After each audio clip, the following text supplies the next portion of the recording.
Hi, this is Justin Hibbard, and thank you for tuning into Why Catholic, my podcast about the what and why of Catholicism. While typically I record episodes about topics related to Catholic apologetics, between each series I like to interview someone who is living out their Catholic faith in a unique way. For those of you that may not be familiar with my story, I was an evangelical pastor for a number of years, and because I was bivocational, meaning the church couldn't afford to pay me full time, I also worked as a K-12 educator.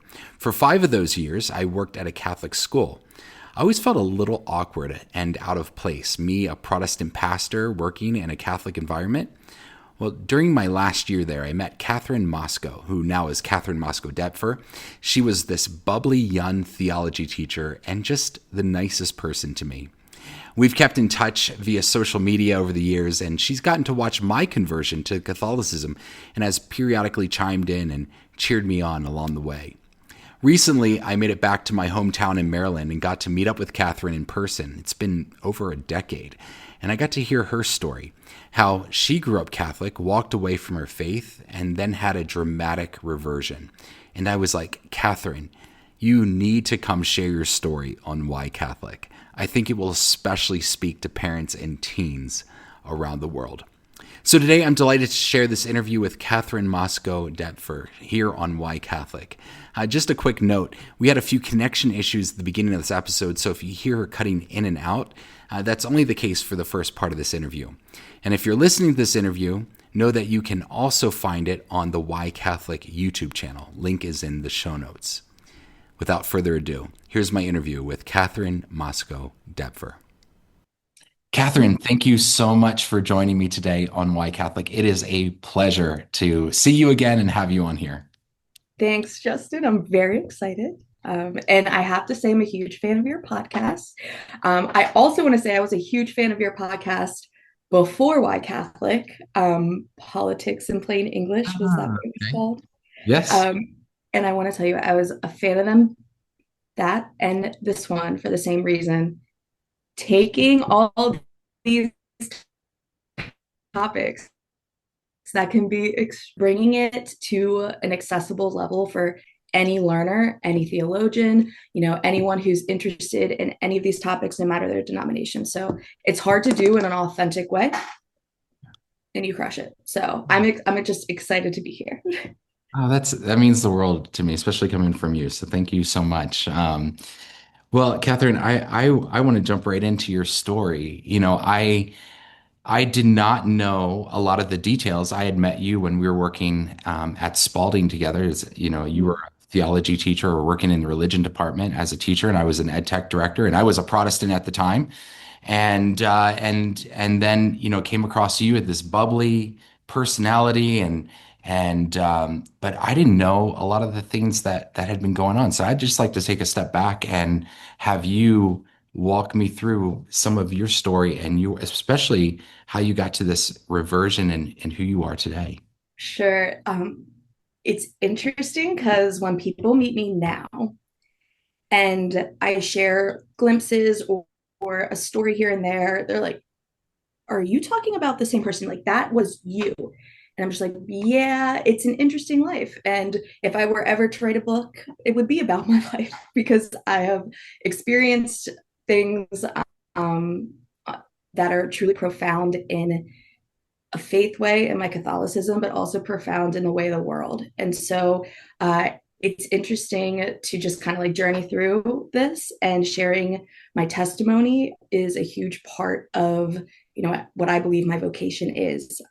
Testimonies are beautiful in many ways, and I love them for a bunch of reasons. But I think when we share our story about how God has worked in our life, when we share situations or circumstances, people who listen, there's wisdom that comes with that, and also maybe foresight where it's like, okay, I might find myself in a situation, or you listen to a testimony and you find yourself in that situation years down the road and you're like, I've actually thought about this, or I have, this tidbit of information from, this speaker's story, or this tidbit of information from someone I know at church, or a podcast I listen to, and you can be more informed in making decisions that ultimately you might not think you will ever have to make. So testimonies are huge, and I'm happy to share mine. So like you said, we met in 2013, and I specifically remember meeting you and being like, a real life genius. Like, whoa. And it's funny because you were all things technology. I don't even know what your title was. And it was my first year teaching. And any first year teacher knows, like, you don't breathe your first year. You don't look up. You're like, I am so overwhelmed with everything. And so we didn't cross paths a lot, but the few times I did, it's like, this person is brilliant, right? And I knew you weren't Catholic, even though that's weird to like remember. But I specifically, I don't know if someone told me that or if you were pretty outspoken about not being Catholic, but I remember you not being Catholic, and I was like, that's cool. Like, we're all on our journey, right? And look at you now. But in 2013, so that was my first year teaching. I think you left the next year, right? So Yeah, we, 2014 is. or Yeah. yes, so we only overlapped for a short amount of time. But I do very much remember you. I stayed there until 2018, and I worked as a theology teacher, right? So a theology teacher for 5 years. And in the summers, I would do my theology coursework for my master's in theology from University of Notre Dame. So I would work all year, go out to South Bend, study all summer. And it was incredible. So I did a big chunk of time there as a theology teacher. Then I left in 2018 to get married and then do my second master's in education from Harvard, which was incredible. Ended So up coming back in let's just 2021 part pause. time. Let's just pause for a second and Okay. say masters in at Notre Dame, masters at Harvard. I think I'm the one looking at the brilliant person here. Well, thank you. Now I'm a full time mom, and we look at my degrees on the wall, and we just great. But we're doing something with them, I promise. So But I ended up being a coming back. mom is being a Yeah, mom is mom, honestly, most important. it's 1 million times harder than anything I've done, any class I've ever taken, any degree I've ever like one. There's no words. There's no words. Um, so I ended up going part time in 2021, and then after the birth of my second son, I left the classroom.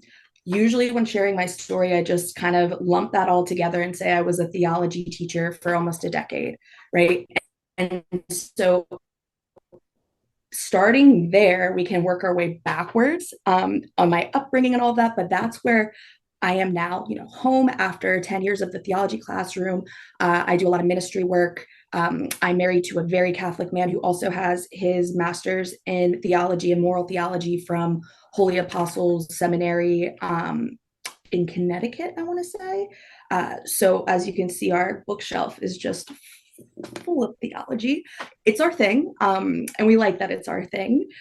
So linearly, like that's where I ended up. Now, if we go back to upbringing and all that stuff, I'm from the Baltimore area. I grew up in a little town outside of Baltimore, about 15 minutes away, Pasadena, K through 8 school.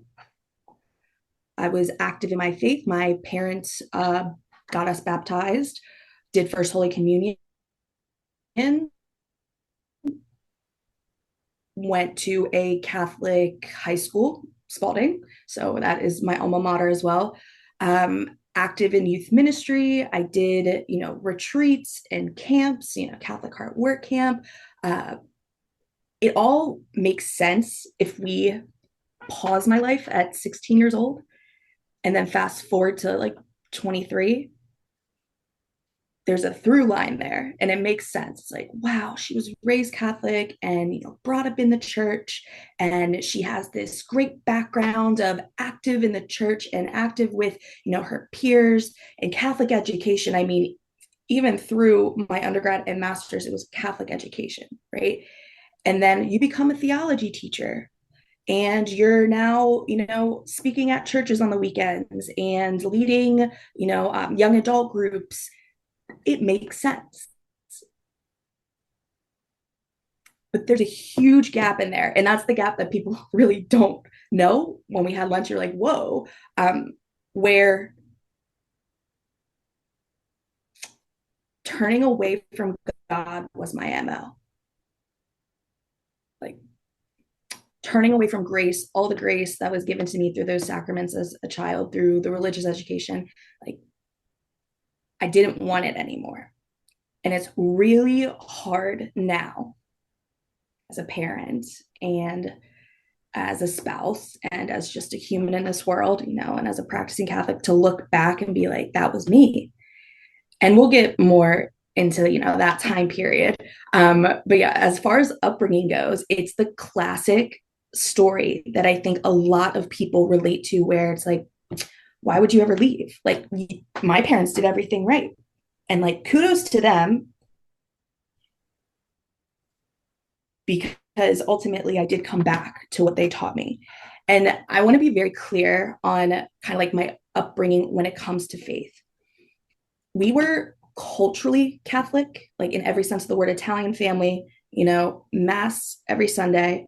But there was never any discussion or really digging into what we believed, from my parents' point of view. They were doing what they knew, and I will defend them. Like, they were raised this way, right? So we often parent how we were parented.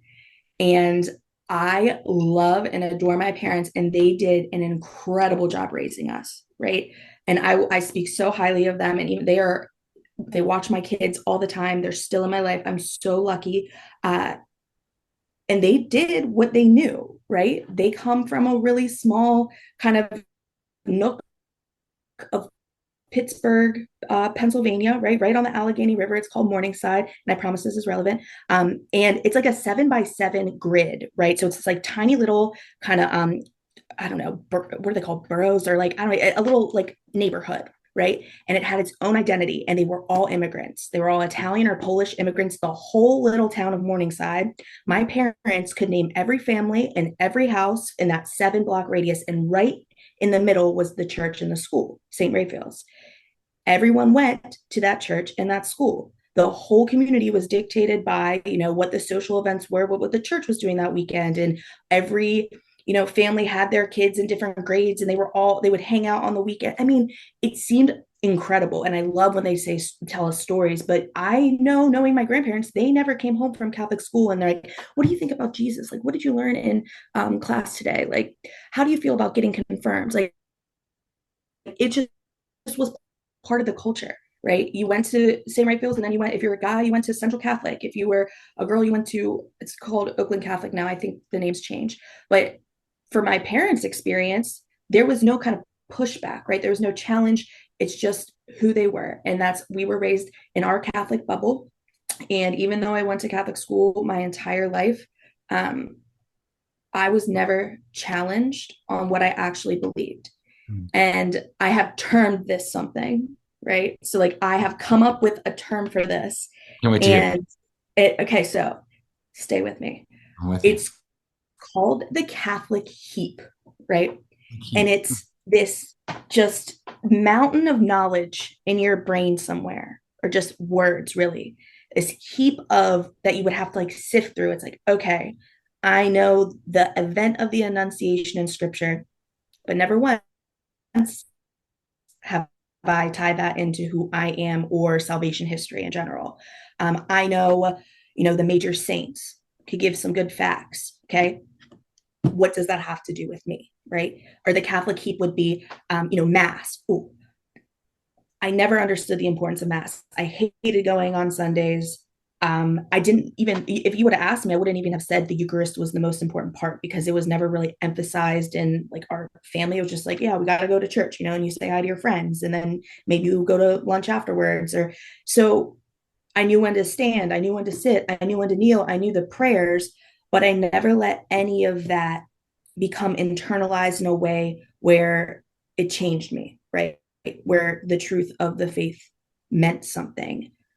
I remember in maybe eighth grade, what was it? Maybe when did I get confirmed? Like freshman, sophomore year. Our teacher like pointed to the crucifix and was like, that was for you, or something like that, right?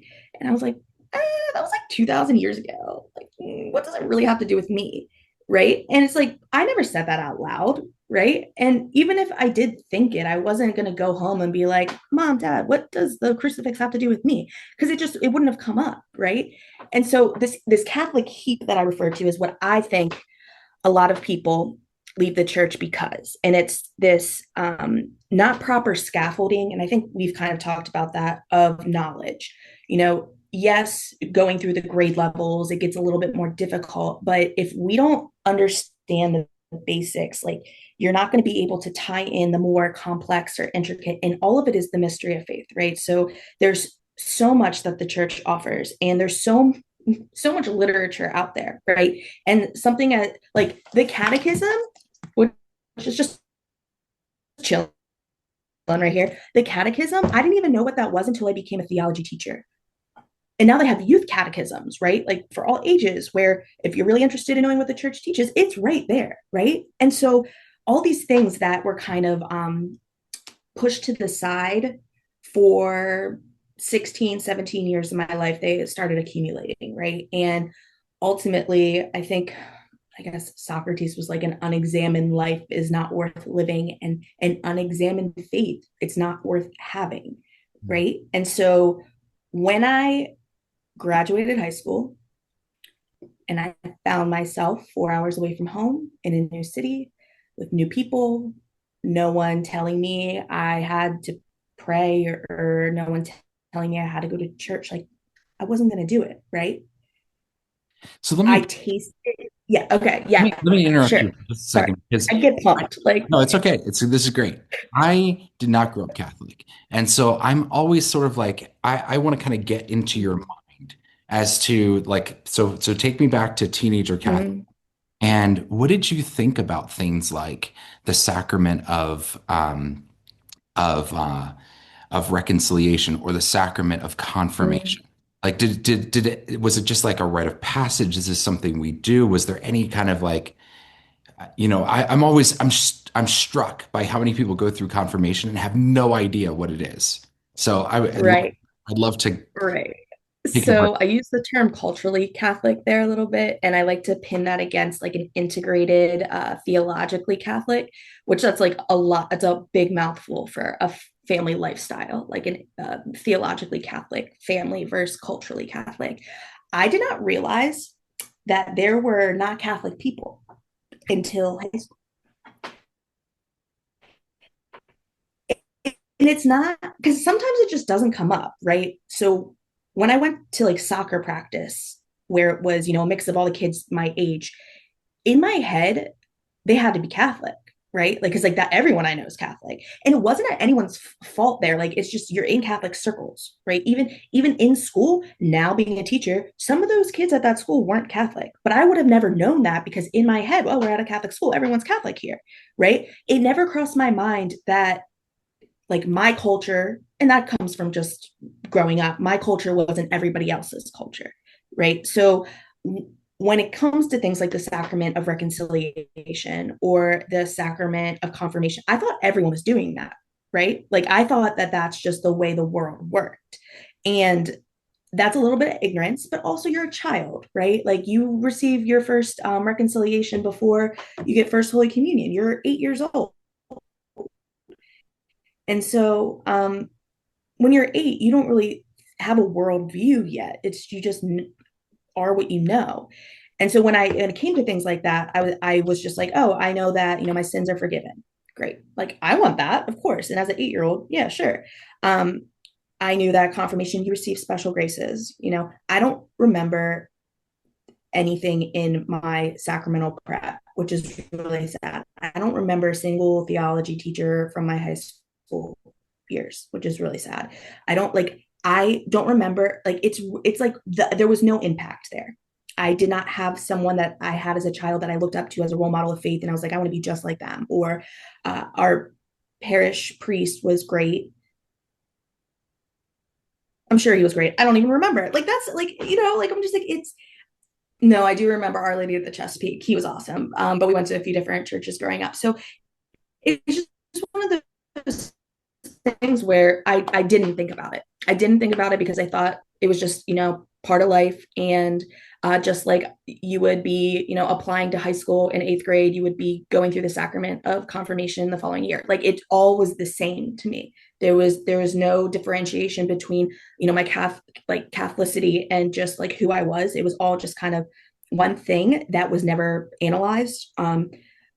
the sense of self or like doing any type of reflection, again, that comes with age. So like I can't say, oh wow, I really never reflected on who I was at 10. Like what 10-year-old does that? Right. And so now as a parent, I'm all about reflective practices. It's like, okay, how was your day? Where did you find joy? How did you help someone else? How did that make you feel?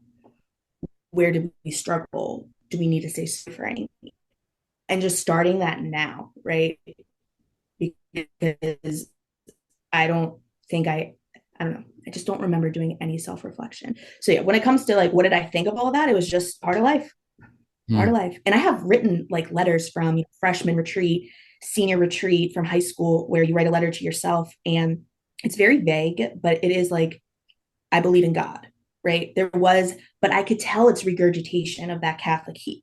Like it's just, and it was, yeah, I believe in God because everyone believes in God, right? Like I hadn't met someone that didn't believe in God at that point.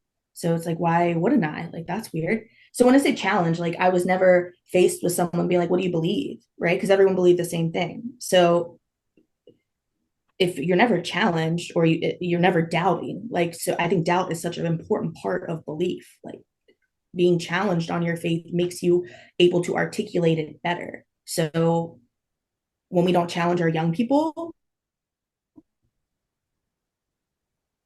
are we really helping them? Right. So if we want to have our kid have faith, like put them in situations that they're going to be challenged, right? And give them the tools to work through that, right?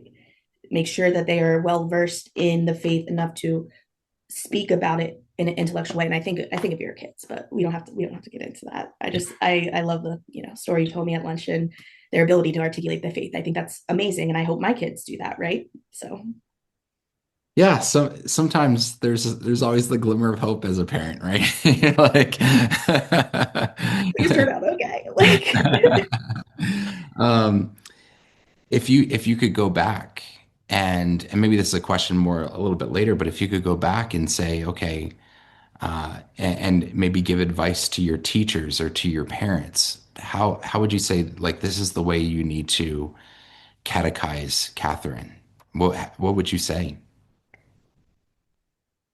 oh man, I want to say what I say to my students. And I know it's not answering your question, and I will answer your question. But I always, at some point in my time with teenagers, after there's a relationship established, right? Usually in the last couple of weeks or months of school, I will pause and I will share parts of my story. Not all of it, because they don't really need to know the nitty gritty.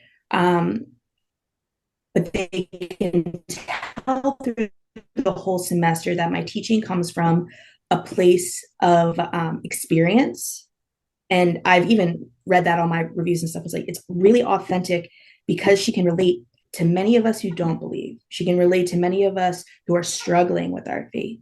Um, some of the students I keep in touch with the most and have the best relationships were my atheist students, and I'm like, checks out, right? Because I can be in their shoes, right? And away from God to the point where it's like I am an atheist. So I would stand in front of them and I would be vulnerable, and it was always well received once that relationship was formed. So it took a long time to get to that place, and it's hard to step into a new environment when the relationship is not established to be like, you should listen to me. Like no, like especially with young people, especially with teens, they need to know you, right, and trust you before they take what you say and really take it to heart. And I'd say, like, I wish someone that I cared about, that was an adult, that had life experience, I wish they would have taken me by the shoulders, right? Shake me and say, the world is going to lie to you. The world is already lying to you, right? Social media is already lying to you. You do not have to chase after the nicest car, that top college that you hope to get into just to say you got into. Like, you do not need those things, right? You do not need that number in your bank account. You do not need that weight on the scale, right? You do not need those things to be happy. Society holds a standard for young people that is absolutely disgusting. And it breaks my heart when these kids are in front of me, and I see they're just desiring to be loved and to love themselves. And they're looking for it in the wrong places, on how many views their TikTok got and how many followers they have on Instagram and how many likes they get in their, beach pictures. And I'm just like, and I was that, right? Like that, I was searching for that fulfillment in from the world by doing things, and the hole just kept getting bigger, right? And I tell my kids that, I'm like, I promise you, the more you fill yourself with the things of this world that you think is going to make you happy, the more you're going to want, the more you're going to desire, and that threshold is just going to keep getting higher and higher, right? Until we take a step back and we realize, what are we really longing for, right? And where does the source of that come from? And at the end of the day, I'm like, God is real. Holy moly. Like, please listen to me. Do not throw this away for the sake of chasing something that is man-made, right? For the sake of chasing something that can be discarded in 2 seconds, right? Do not live your life in accordance to what society tells you is good, true, and beautiful. And sometimes there is good, true, and beautiful. Like, we can find that everywhere. But look to what Scripture has told us. Look at the Gospels. Look at what Jesus has laid out for us. Look at the Beatitudes. My goodness.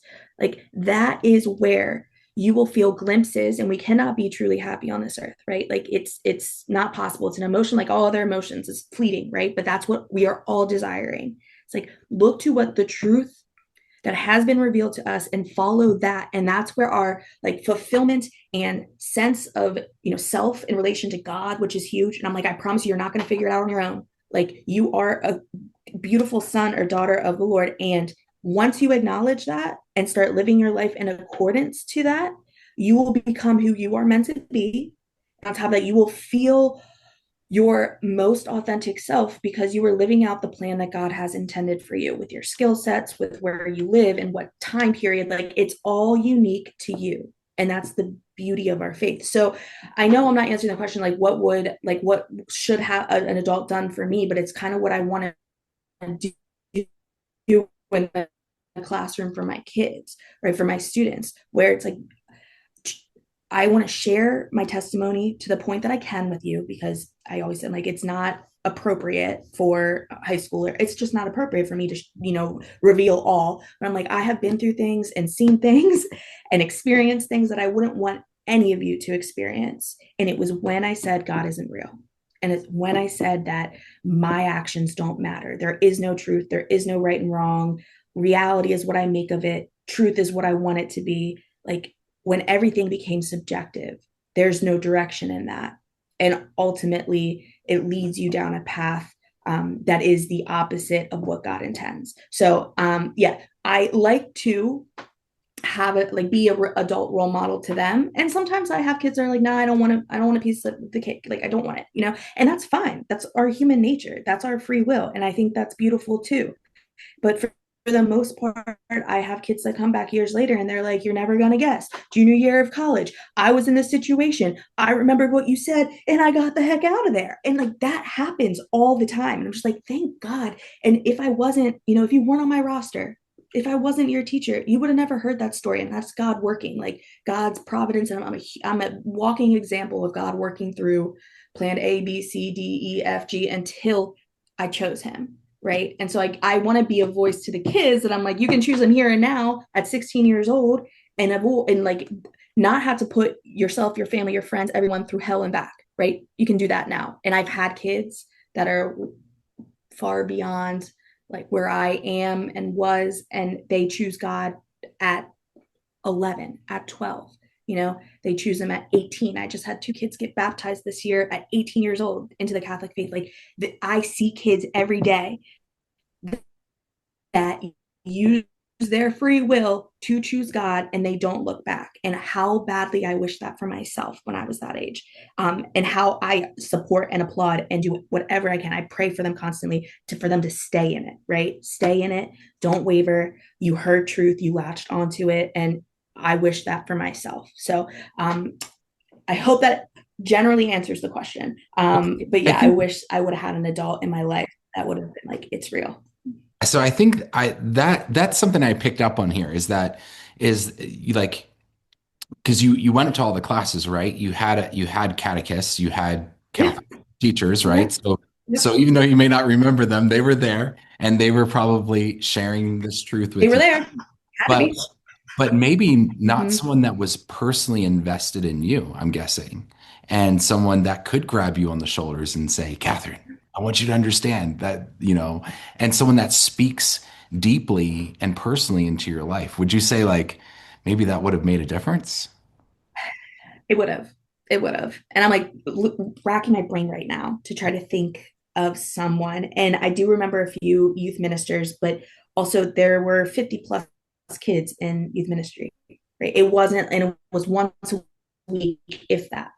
Right. So it wasn't this like ongoing relationship. And even at church, there wasn't a lot of like young adults, like kind of doing any type of ministry.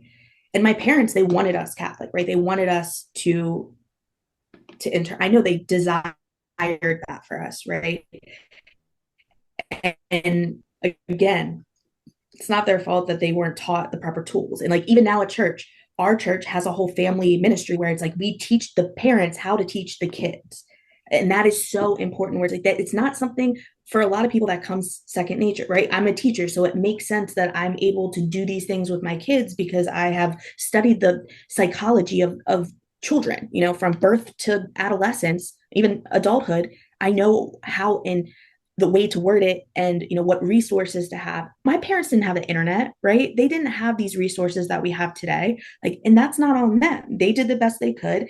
And parents today, I think sometimes it's they do the best they can, but sometimes they're just a little like checked out, and to each their own. But I do think an adult that has a relationship with the kid, right, and says like, let's talk about it, and listens, truly listens. And that's 100% of teaching is me just listening to these kids and their lives. And I speak when they ask for advice. I try my best not to say this is what I think you should do, because you have teenagers, like you know how that goes, where it's just like they don't want to be lectured. Yeah, So just for go sure. entering into dialogue with them and be like, why do you feel that way? Like, why do you think that?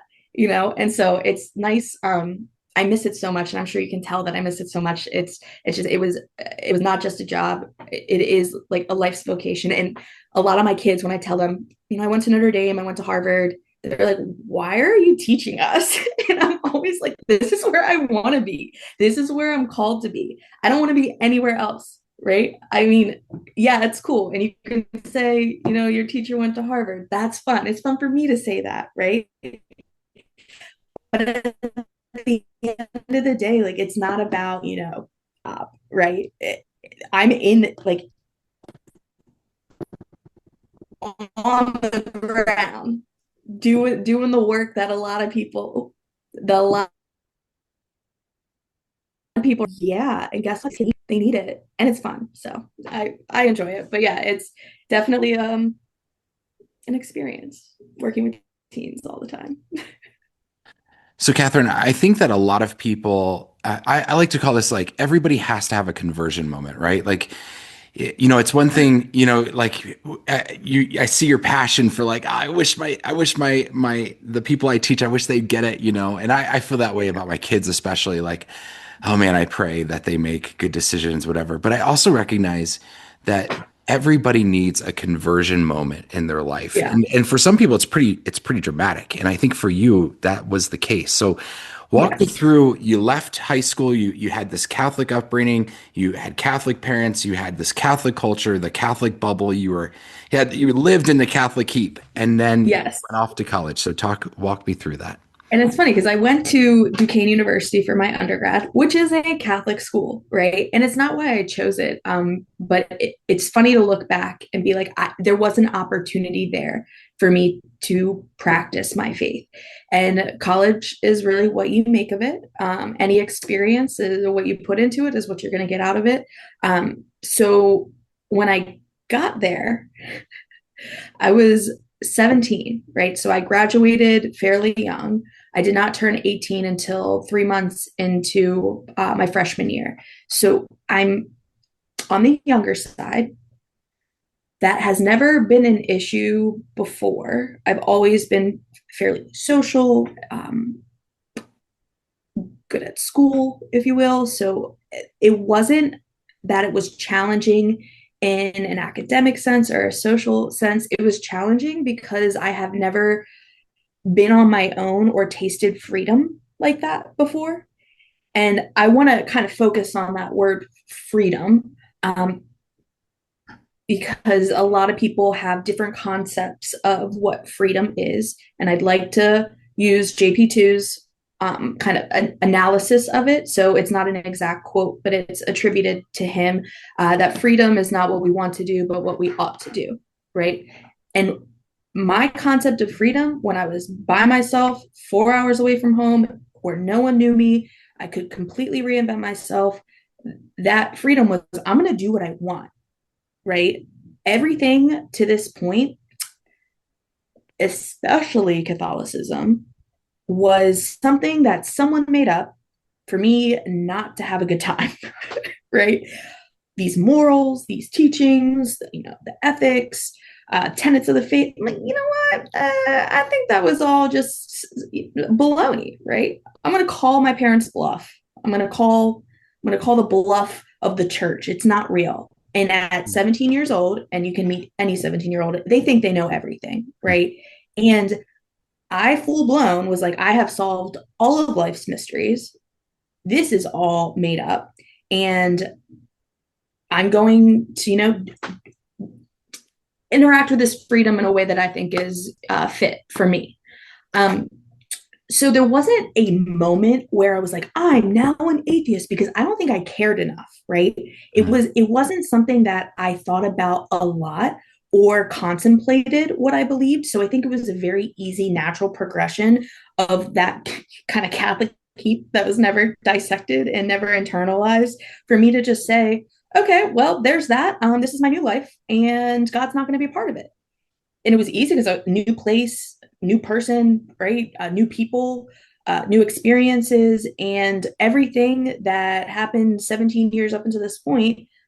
I don't want to say I'm going to forget about, but I'm going to do me, right? And I actively chose, and I want to be clear. I don't think I was evil, right? And none of the people I surrounded myself with in college were evil. A lot of them are still my friends, but I can very clearly say we were not searching for goodness, truth, and beauty, right?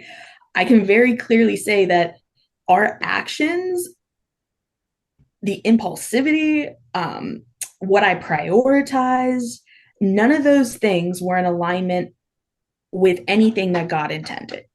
Right. And so when I think about God's plan for my life, I do believe the whole time I was supposed to be a theology teacher. And, maybe he had a different kind of outcome if I would have followed the plan through 17 through 23. Right. Like maybe it would have been a little bit different.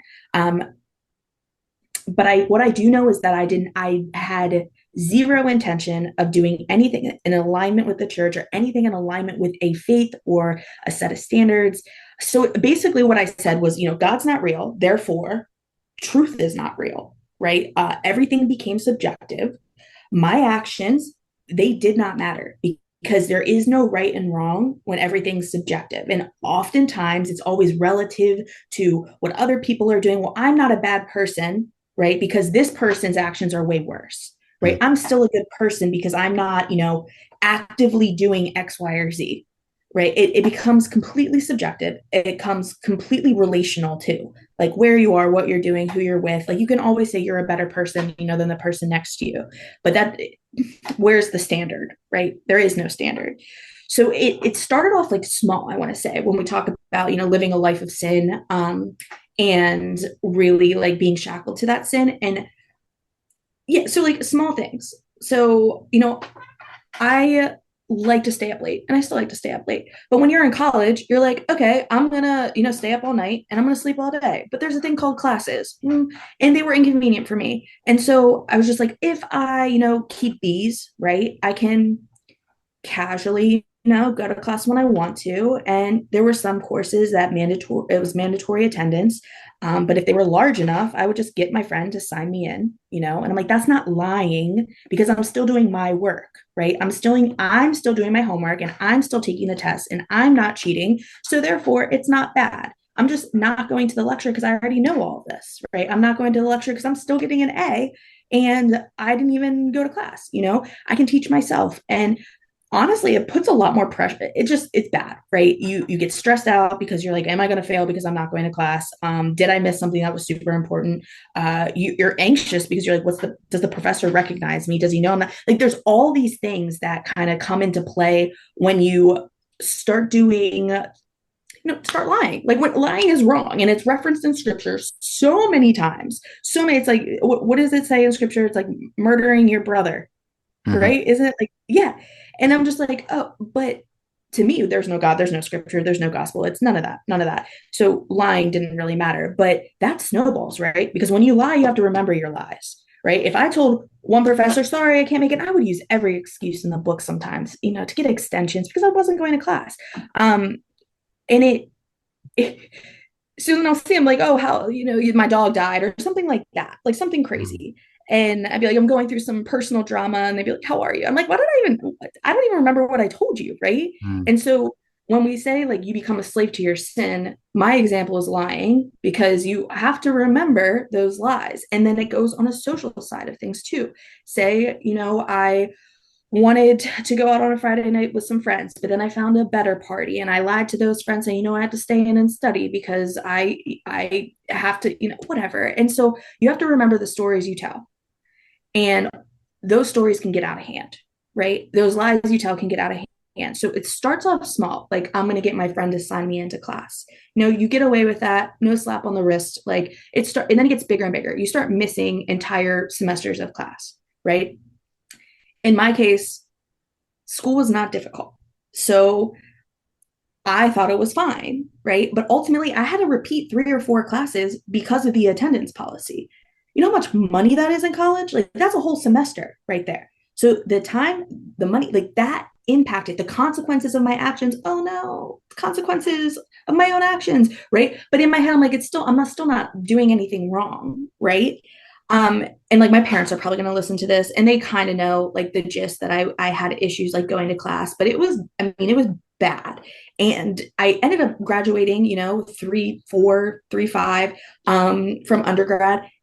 I have nightmares to this day about waking up and going to class and like being late or not going at all. And just the fact that I still have dreams about being on my undergrad's campus and like missing class, like it eats me alive to this day. Cause I'm like, I love to learn. Goodness, I love to learn. I love school. I love being in school. Clearly, like I've been in school forever. Like I have all these degrees. And it's if 17-year-old me, 18-year-old me, 19, 20, whatever, could know me now, if I could just know them then and be like, I promise it's worth it. The relationships that I missed out with on peers, on professors, like some of my favorite moments in grad school were just one-on-ones with professors, right? Like that, I did not get that because I did not care. I did not prioritize anything that was good, right? And knowledge is always good, right? And so just doing the right thing by signing up for a class and attending, okay? So it just like that's one example of kind of a lifestyle choice that I was making that I would have never done in high school, that I would never do now, that I absolutely did not do when I was getting my master's in theology or master's in education. Like I went to every single class, I did every single assignment, I tried to do every single reading, but Lord knows that's impossible in grad school. And so it's sad. That was on an academic side of things where the implications of my actions affected not just me, even group work and stuff, but my parents, right? I mean, I love and adore my parents. They paid for my undergrad, and I am so blessed that they paid for my undergrad, but that's me being a selfish little brat, right? And so many parents, like, you're being a selfish, you're being a brat. Like, I truly was, but they couldn't tell me anything, right? They'd be calling me and they'd be like, so do you have your classes scheduled for next semester? I'd cry. I remember calling my mom crying, finals are so hard. Yeah, because I didn't go to class. And she would love me enough to make me feel better, but then she'd kick me right in the butt and be like, do you want to come home? Right? You don't have to go to college. And I'm like, no, I have to go to college because everyone else is going to college, right? I have to go to college because all my friends, it's going to be so embarrassing if I come home, right? I'm worried about the world. I'm not worried about me. Okay. I'm not worried about what my parents think and how much money they're spending on me.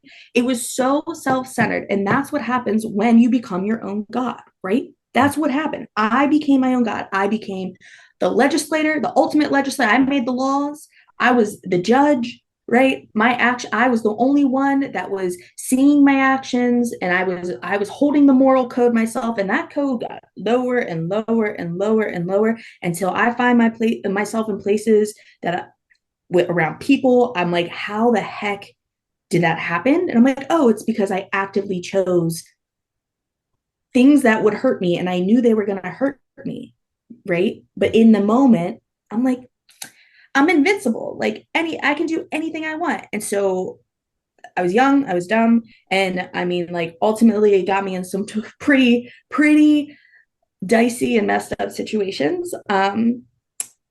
That I look back on, and I'm like, if I could save one kid from doing something dumb, like my story means something, right?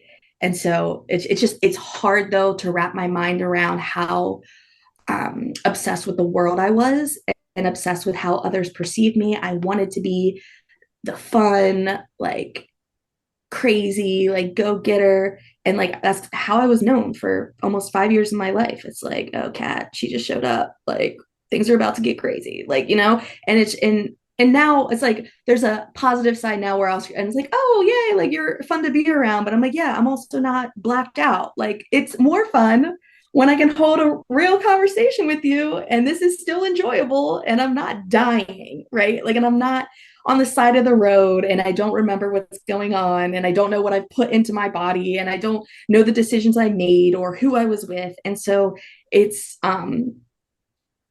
a cross definitely that I have to carry. And I always tell my kids, I'm like, your actions have consequences and those consequences can turn into baggage, right? Those experiences you have, if you put yourself into traumatic situations or you find yourself in traumatic situations and you don't do anything about it, that turns into baggage. And that baggage goes into every relationship with you. It goes into every conversation you have, every lesson I teach, right? And they could like feel it, right? They're like, something's there. And I'm like, yeah. And it breaks relationships, right?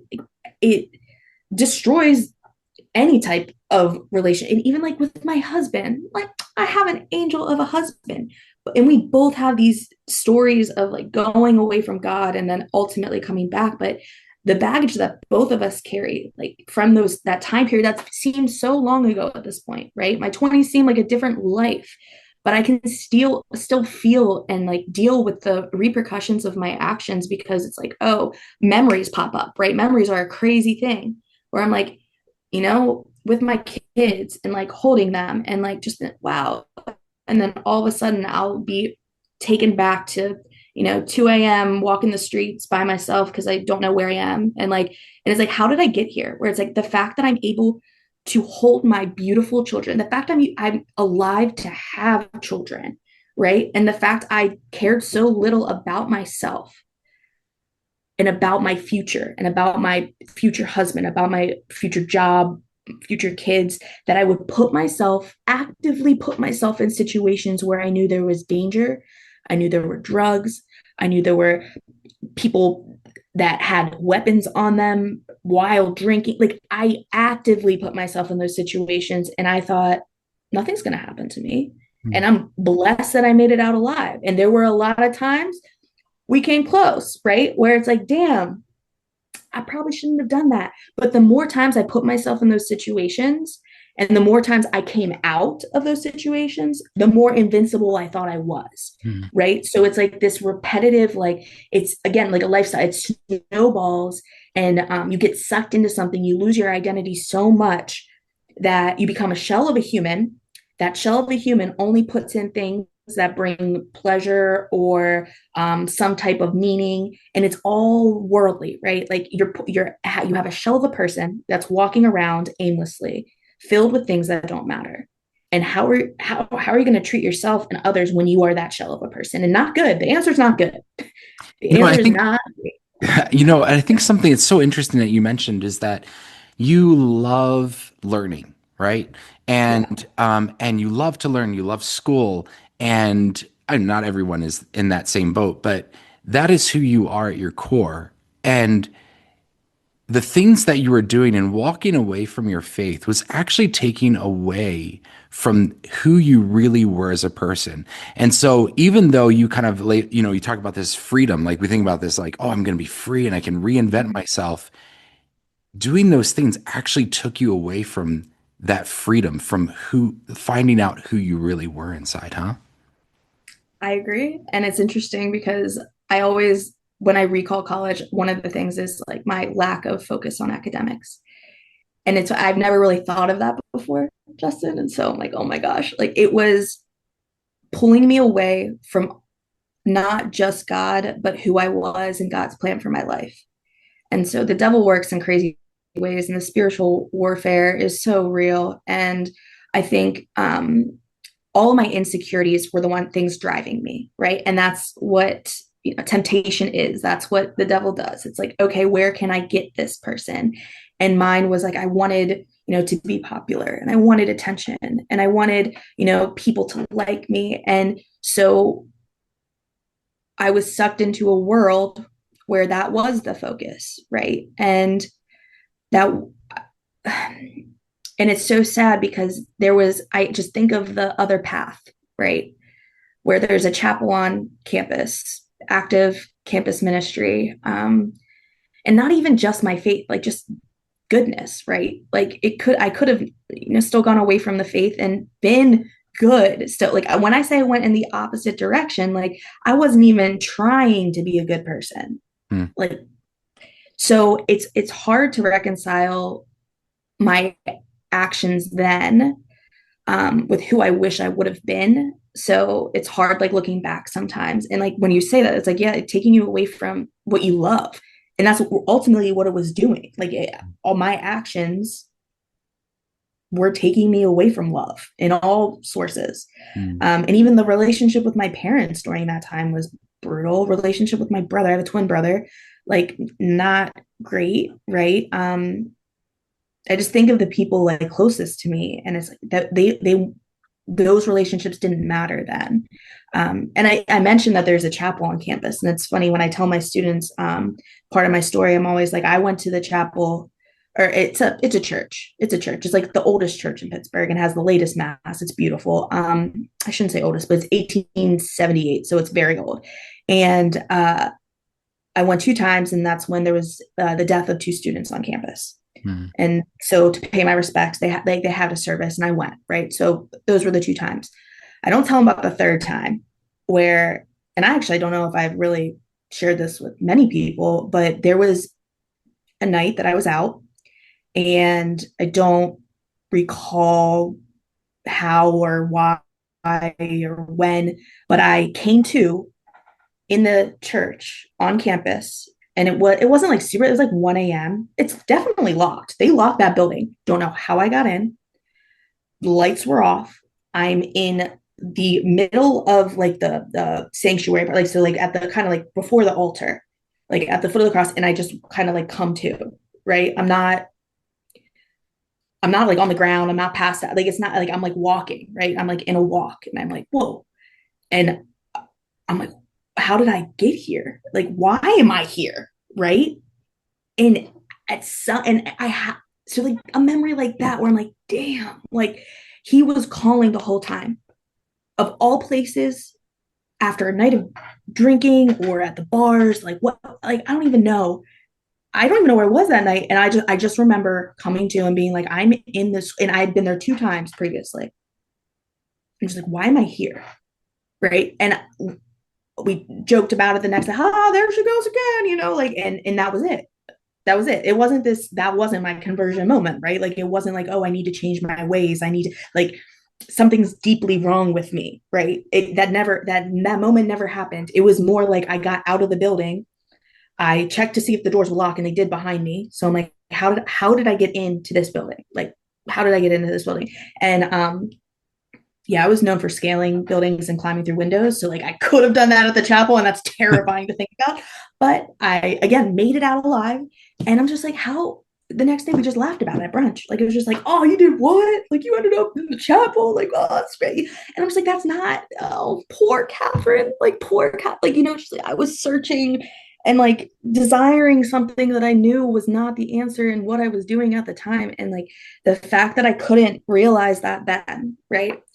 And so when we talk about that conversion moment, I went years of doing that type of stuff, like it just, there are a handful of moments like that stick out to me that should have been the moment, right? That should have been the moment. And it wasn't. And that's why I said, God worked in God's divine providence, like worked through when he couldn't get me, freshman year, sophomore year, junior year, senior year, like couldn't get me through this group of friends, that group of friends, like worked through all of the plans I had, right? Even in my sin, even in, my struggles and my rejection of him, he was still offering his grace, and he was still offering that gift, that relationship the whole time, right? And I look back, I'm like, yes, he was, and I kept rejecting it, right? And so he worked through all of my mistakes, and bringing about a greater good, like all of those sufferings.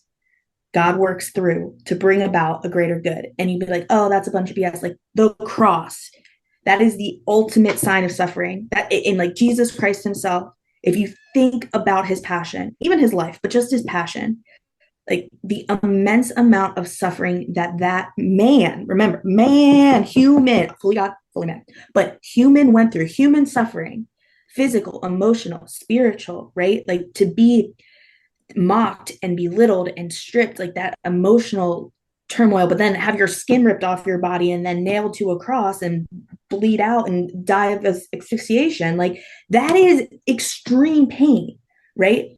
That is the ultimate sign of suffering. But the empty tomb, right, that is the greatest good for mankind. So it's like, all right, Jesus, why does God let bad things happen to good people? Why is there suffering in the world? Why are there starving people in third world countries? And it's like, God knows, he knows that suffering. Okay. He knows that, we have our free will to do something about it. Right. And he's going to work through all of those things to bring about a greater good. And ultimately we should be striving for heaven, which is the greatest good. So like our life can be full of suffering. I think C.S. Lewis has that quote, a life with God is not immunity to suffering, but it's hope in it. Right. Like that's what we're here for. Like, so I'm glad, well, not glad I suffered. I wish I didn't suffer. Now I can use that, right? I can use my story and I can bring it to the classroom. I can bring it, to my friends, to my family. I've helped so many people through addiction, right? I wouldn't say like I was like addicted to anything, like per se, addicted to society. But I have friends that have dealt with really awful substance abuse, and I've been able to be present in a way that I would not have been present if I didn't go through my own struggles. Yeah. Yeah. So it's one of those things where it's like, yeah, the moments of meeting God, like I said no so many times. And I guess ultimately gets to the point where I said yes, but if you have any thoughts. So. Well, I did have just kind of one clarification. So I think that I kind of put it into three different groups. And I was thinking about this as you were talking, is that there are certain people that, they live a Christian life and they're like, I want to do everything to live this Christian life, right? And then there are some people that are like, I want nothing to do with this Christian life, and I'm going to do the complete opposite, or whatever I feel is appropriate for this state of life. And I think both of those are looking for a unity of life, so to speak. We talk about a unity of life, like my exterior life, I want to match my interior life, right? Okay. And so if you walk away from God and you're like, I'm just going to do whatever I want by whatever standards, like that is a unity of life, right? Where you have no You have no values, you have no morals, you have no standard, and so everything in the external is going to match the interior, right? Mhm. But then there's this middle group, and I would say Mhm. I have found myself at times in this middle group where I can convince myself, and this was me at certain times in my life where I can convince myself, oh, I'm still a good person, I'm still a Christian, I'm still a part of this. Mhm. And so I do things on the outside, but in the inside I'm like, ah, it's okay. Like I have this like disunity of life, right? Mhm. But in your case, you're like, I don't want anything to do with this, right? Right. And so that middle ground is really interesting. And you meet a lot of people there, right? Like I would say a majority of people probably fall in that category. And part of me wishes, like, and I would say everyone around me would have probably lumped me in that category, right? Like, so it's like I know where I was on that inner self, right? And it was much darker than maybe some of the action. I mean, the actions were speak for themselves, right? But it was much darker, like that the darkness, the hopelessness, the despair, the depression, the anxiety that comes with just doing whatever you want whenever you want, right? So yeah, I would have been that category. I would have kind of wished, like, I don't really believe in this, but I'm still gonna try to carry out, what I know is to be true or what I've learned, growing up. And I would still, I'm sure people would have said, you were still nice, like you were a nice person. And I'm like, I think that's just part of my personality. I don't think I could turn that off, right? But I don't think some of my actions would be if people truly knew. Again, I don't want to share everything, but like I did some things that I'm like, oh my gosh, like that is a horrible thing for someone to do. And like I would have told myself back then, I'm still a good person. I'm still a good person. So it's interesting because I also know a lot of people that would fall into the middle category, but also like atheists, right? Very moral, ethical atheists who have a standard for life that's kind of like influenced by the Western world and influenced by Christianity, but they don't believe in God, right? And so it's interesting to really think about. And it's like, what do you say? What do you do? Right. Like, so I don't know. I think you need to take a like long, hard look in the mirror and be like, do you believe in the afterlife? Right. Like, so like at the end of the day, we're all living to go to heaven. Right. And, if someone doesn't believe in heaven, okay, then why are you even living a ethical and moral life? Like, what's the point of that? But there, I would say they would argue, because I'm like thinking of my best friend here, as like it's important to be contributing members of society, right? To work towards a just like society. And some of the best people I know are atheists. But they have like an end goal, right? Like we're all on this destination. Like there has to be a destination. Like when I was in my, kind of that category where we're talking about like the inner life looks like the outer life, there was no destination, there was no goal, right? And I always, tell my kids that the concept of grace can be really hard to understand. And I'm like, it's a GPS, right? Like there's a destination, it is heaven. And when you plug in a destination on your GPS, like it gives you the fastest route, but obviously there's all these alternative routes. So there's a road closure toll, all that stuff. And it's this like destination that you want to get to in the like hopefully the most accurate and efficient way would be allowing God's grace to work through you and following that and carrying out the plan. But there again, he's going to work through everything. I was going somewhere with this. Oh, but for as like Catholics and Christians, like we have that destination of heaven, and that's what our actions are oriented to, right? So when you're in that middle category, I just wonder, like, what are you oriented to? Like, what is the destination? What is the goal? Why do you even do the things that you do if you don't necessarily believe in that? Like, it's always hard, and that's just a lot of self work right there, like a lot of reflection, a lot of learning too. Like there's an emotional side to our faith, which I kind of lean towards too, but the intellectual side is very important. So you have to understand the dogmas, like you have to understand what the church lays out for us, and we have to accept that, right, as truth, and it should change you. And if it doesn't, then you're probably not understanding something correctly. So go back and learn more. Like that's kind of like my argument there. So yeah, you gotta look in the mirror, do the self work, and learn, because ultimately, like, you need a destination, and it might be just the end of this earthly life. Like, that's probably a lot of people's destinations, where I'm like, okay, that's fine, that's fine. Yeah, and you know, you're making me think of something, and I'd love to just keep this conversation going for hours and hours and hours because, like, I'm Sorry, I thinking to could talk to myself, you forever. no, no, it's okay. Like, I appreciate this so much because I think that, um, I I think maybe one of the things, like, one of the things that I've seen is that people who grow up in a Christian home and have that background or surrounded in that bubble or whatever, and they get into college and they're like, oh, I've got this freedom all of a sudden, and they just totally lose their minds. Like they just go I crazy. Yeah, and it's a form of deconstruction that Mhm. is ultimately destructive. And I Mhm. think maybe because I've seen some very moral atheists. And I would say, wow, they are way more moral than this person Mhm. who grew up in a Christian home and just went off the Agreed. deep end. You know, Agreed. and I think it's because the person that deconstructs like that has not has they're they haven't thought through it. They're rebelling against everything Mhm. that they grew up with and all of these constraint, or they see everything as a constraint, See and now everything. the Yes. whole world is open to them. We see this all the time. I live in Utah, and so I mean, these are there's tons of Mormons that Yeah. I always say like Utah has two cultures to it. Has a very like very straight edge Christian culture, like Mormon Christian culture kind of thing. And then it has like people who are like, I want nothing to do with religion. Like they are Mhm. deconstructing everything. And there's Mhm. not a whole lot of in between sometimes, you know. You. So what would you, I mean, does that It was resonate with you? interesting. Yeah, I do have a few thoughts because I think I said some of my favorite students are, and to this day, like my atheist students, and some now, like the one person I'm thinking of is now, agnostic, leaning towards Christianity, right? Like he's come to terms with there. You know what? I think there is a God. And this is one of the most brilliant humans I've ever taught. Went to Oxford, is getting his PhD, like just absolutely brilliant. And I met him in 2016. Yeah, 2016 when he was a sophomore. So like now I think he's like 24 or 25. And we've kept in touch over all these years. And we laugh because his girlfriend is German. And that's a very like absolutely no faith background there at all.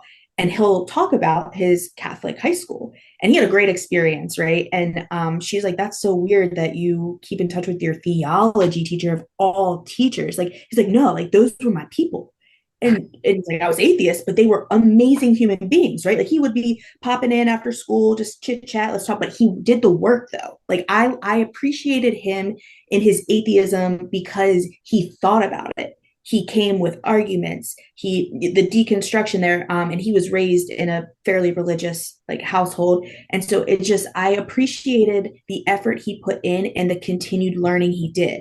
Right. So even I'm thinking of like my atheist friends now as adults, and some are atheists but like I just don't want to think about it, and those aren't great conversationalists, right? And that I'm just like I'm not even going to entertain a conversation because you don't think about it. It's God isn't real because I don't want to think about it, right? But some of my friends are like, no, this is from my own life experiences, like X, Y, and Z. Here are some reasons why I am who I am, and I just always appreciate that, right? And we can talk about morals, we can talk about politics, which is also it's very hard to discuss, but when you have a true relationship with someone, it really, at the end of the day, like me being Catholic and them being atheist doesn't mean we can't be friends. Right. Like me being one side of the party, them being the other, it doesn't mean we can't be friends. And as long as there's like mutual love and understanding, like you can have any type of conversation. So it's just fun. Like, yeah, I think that if you're doing the work and you come to your own conclusions, whether it be Catholic, other Christian denominations, what have you,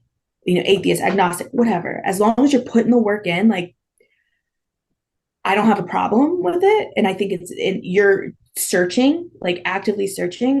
God's going to get you one day. Well, Catherine, I think one of the things that we hear often about, especially today, is trauma, about self care, those types of things. I think people are becoming more aware of this. And I think that's a point that I don't remember hearing about in college. Like the things you do now can cause real trauma later on in life. Hmm. So talk a little bit about that, and maybe some things that you feel comfortable sharing in your experience, and maybe what you advise to other teens. Yeah, yeah, and yeah, that's a big one. Um, so it's important to kind of think about the adolescent brain and like development. And I know it might just be like my education psychology like coming in, but adolescence, your impulsivity is up, your decision making is down. So I think it's the limbic system, which is your emotions, that's being rapidly developing in that time period. So you really care about what others think about you. You really want to be in social situations. You have heightened emotions and you like heightened emotions. Like that's the key there. Adolescents enjoy when they have, kind of that thrill. Um, they tend to seek that thrill because of the way that it feels, more so than we do after our brain is done developing, which is like 25. And then the decision making is down.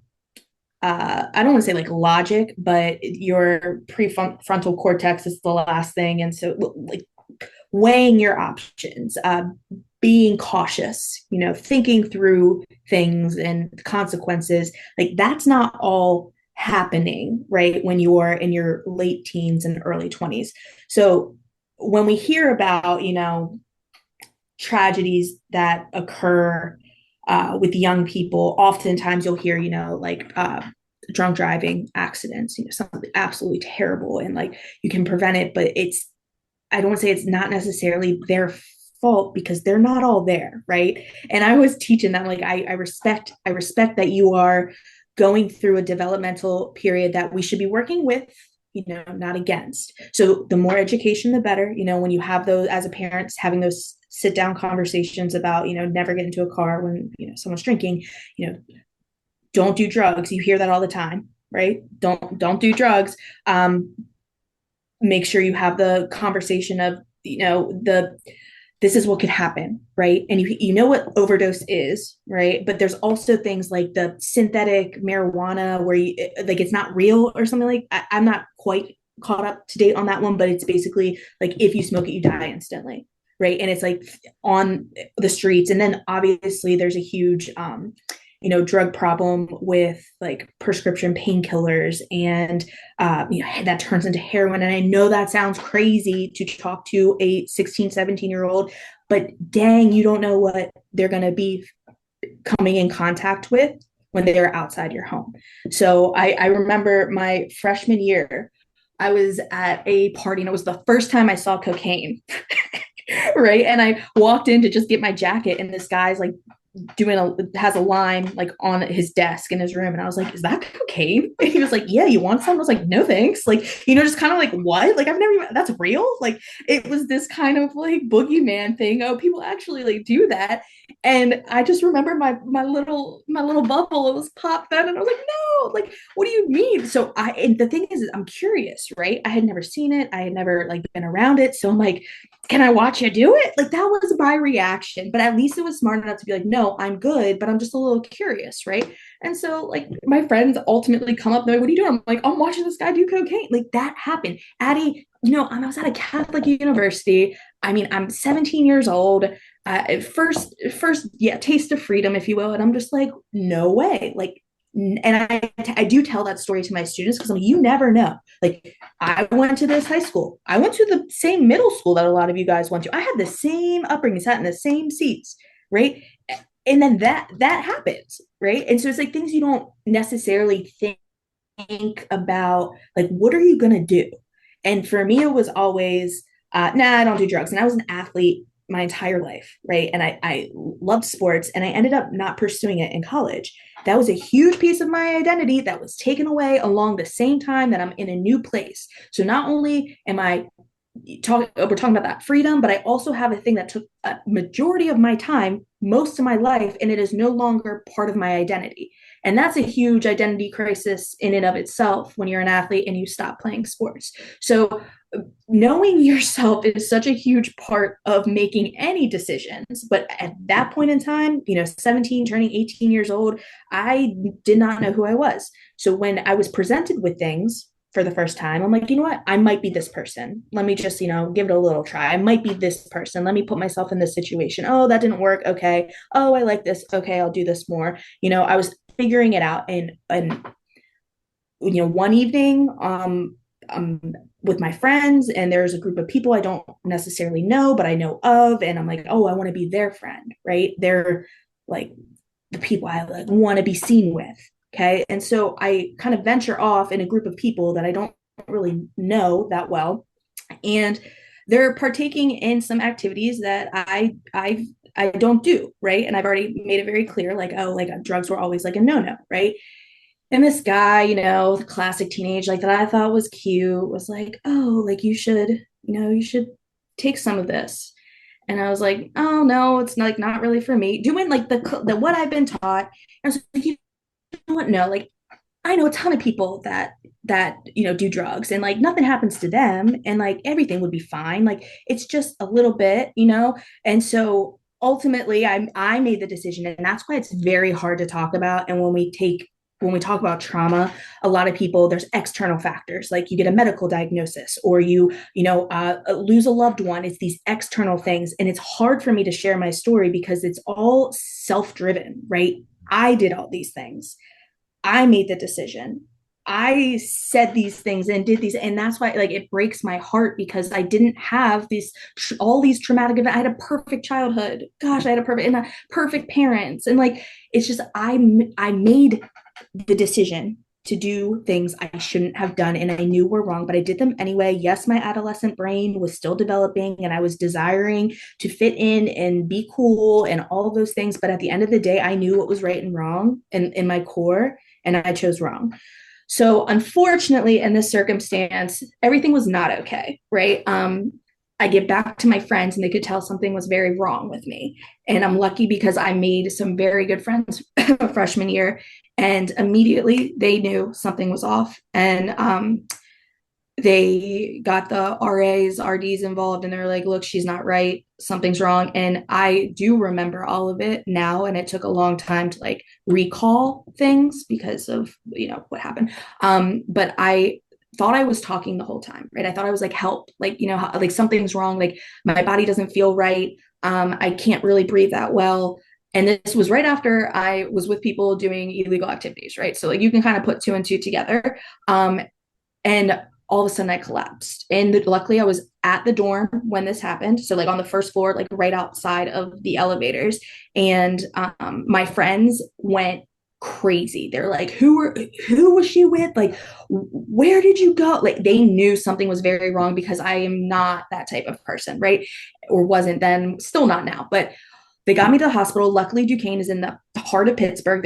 You could throw a rock and hit a hospital. And so the campus police like came and picked me up and took me to the hospital, but no one knew what happened, right? So I like ventured off by myself, and then I come back and I'm like incapacitated, right? Like they did not know what was happening. And that is a terrifying thing for a friend, right? And I'm thinking about trauma, like they had to live through this too. So I get there, and the doctors don't know. No one can say what happened, right? No one knows. And I'm not able to talk, and my body just shuts down, and I feel myself dying, right? And that's the only way to say it. And it's really sad and it's really scary. And I wouldn't wish that on anyone. I wouldn't wish that on it just, in the fact this happens all the time is what's really scary. So my body shuts down. What ended up happening was it was a mixture of like the Rufalin drug, when they're like roofies and that type of stuff, plus a bunch of other random stuff. Like at the end of the day, my tox screen was, there was over 15 drugs in my system, in the tox screen. And I don't know, I don't know how exactly, like if they switched it out, like, oh, well, look, this girl's coming, like, let's switch it out. Or like what, like, I'm not quite sure how, obviously. But when I got there, they did not know what was happening. So they had Yeah, they had to, check all their bases, which that comes with a lot of trauma too, because, I was the, let me hold on for a second. Okay. When I got there, I was the third freshman from Duquesne that either, I want to say it was that month, like something in a very small amount of time that came in with the same symptoms. Um, by the absolute grace of God, I was not assaulted. But that was the MO of this person, and it happened to two girls prior to me. So when they did the blood work, they kind of were expecting, they knew it was going to come back. But in that moment, I don't know what's happening, right? So I don't know what's happening. My friends don't know what's happening. I can feel my body shutting down. And you go on, like when these types of drugs are in your system, it's like respiratory failure and then heart failure. Like that's kind of like what the progression of it.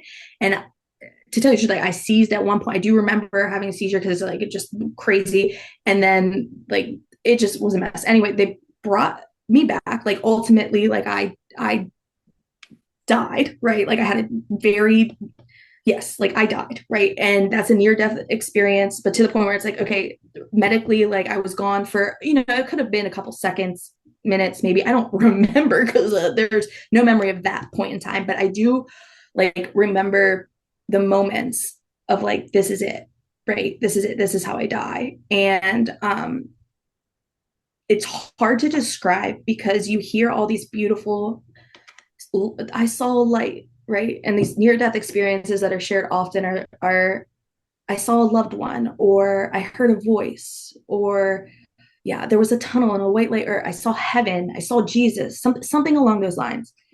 Mine was the complete opposite, right? And that's what's terrifying to me. Where everything was getting distorted, the faces of the people around me, like the doctors, the staff, the nurses, people just walking by, like there was distortion in all their figures. There was a clock on the wall that I will never forget, and it was just stuck at the time that it was at that point in time, and it didn't move. And I was like, this is it. Hell is, I was like, I'm going to hell. And it's living the moments of my death for the rest of eternity, knowing that I'm dying and knowing I can't do anything about it, and knowing that how I'm living has been complete BS for the last, and at that point it was only a few months. This was December of 2008. So I had been in college I had a month after I turned 18 years old.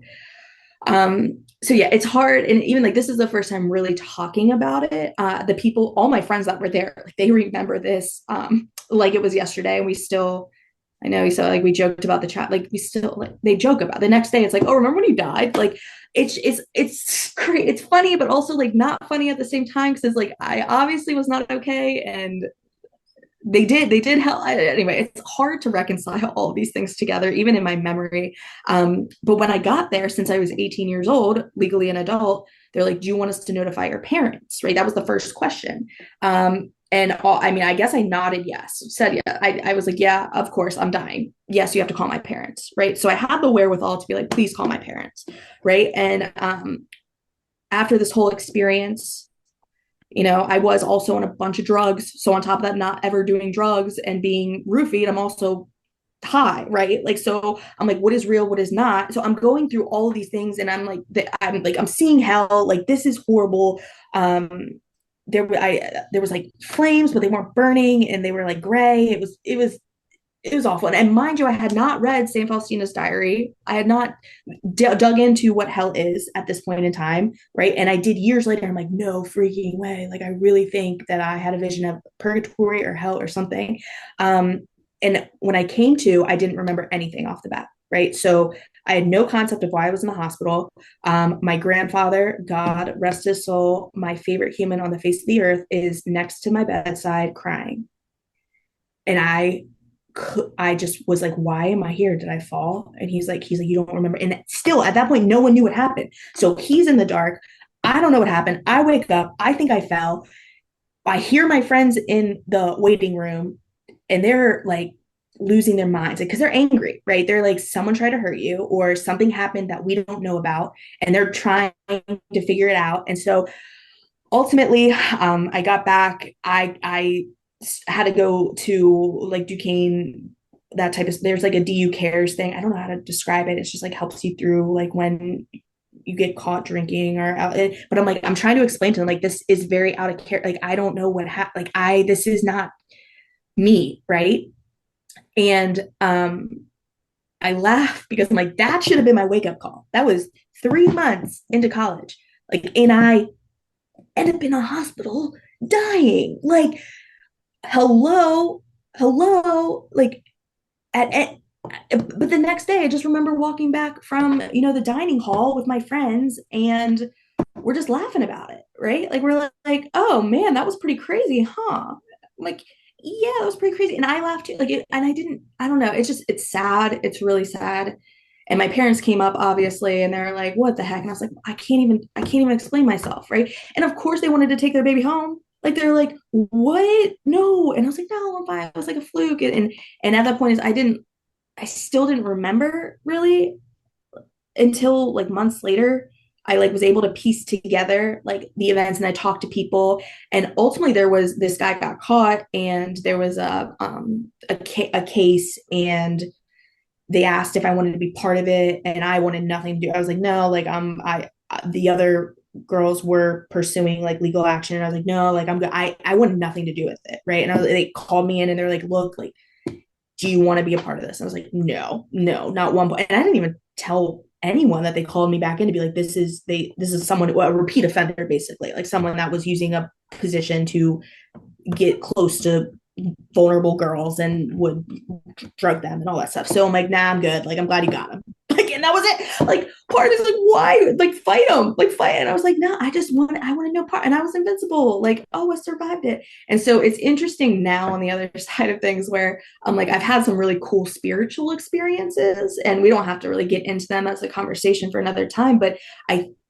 think a lot of it has to do, like, it's all kind of related. Like, it's like I had a pretty devastating spiritual experience, and I did not come to Jesus in any way, shape, or form after that. But when I did and had all these experiences, they were very powerful and very, like, the veil is thin, if you will. Like, I've had this near death experience, and now I'm able to like feel and just things that I'm like, oh, that's not really normal for someone to be able to do or feel, right? And so it's come in handy though. It's coming. My parish priest and I are boys, and done a few exorcisms with them, which has been cool. So, but I have not been exorcised, not on me. I'm on other people. They bring me along sometimes, which is fun. That's interesting. That Yeah, would it be a is. good conversation for another day. Yeah, it is definitely, definitely.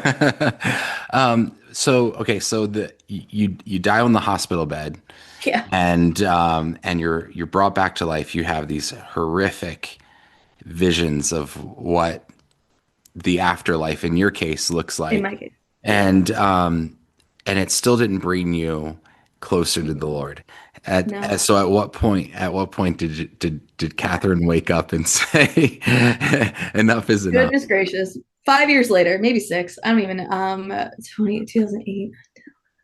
Yeah, like 5.5 years later, which is wild. So that went on, like, decision making like that and putting myself in situations like that continued on for a long time. And I won't say like every day of my life back then was like that. Of course, like, it's the mundane of just surviving college. Like, I obviously graduated, I had to be doing something, and I had a job at one point, and I mean, I traveled and all that stuff. So it's not like every day I woke up and was like, how can I destroy my life today? But that's what, honestly, looking back, that's what it feels like. But I know that there were months of just kind of like going with the flow, right? Nothing drastic happened.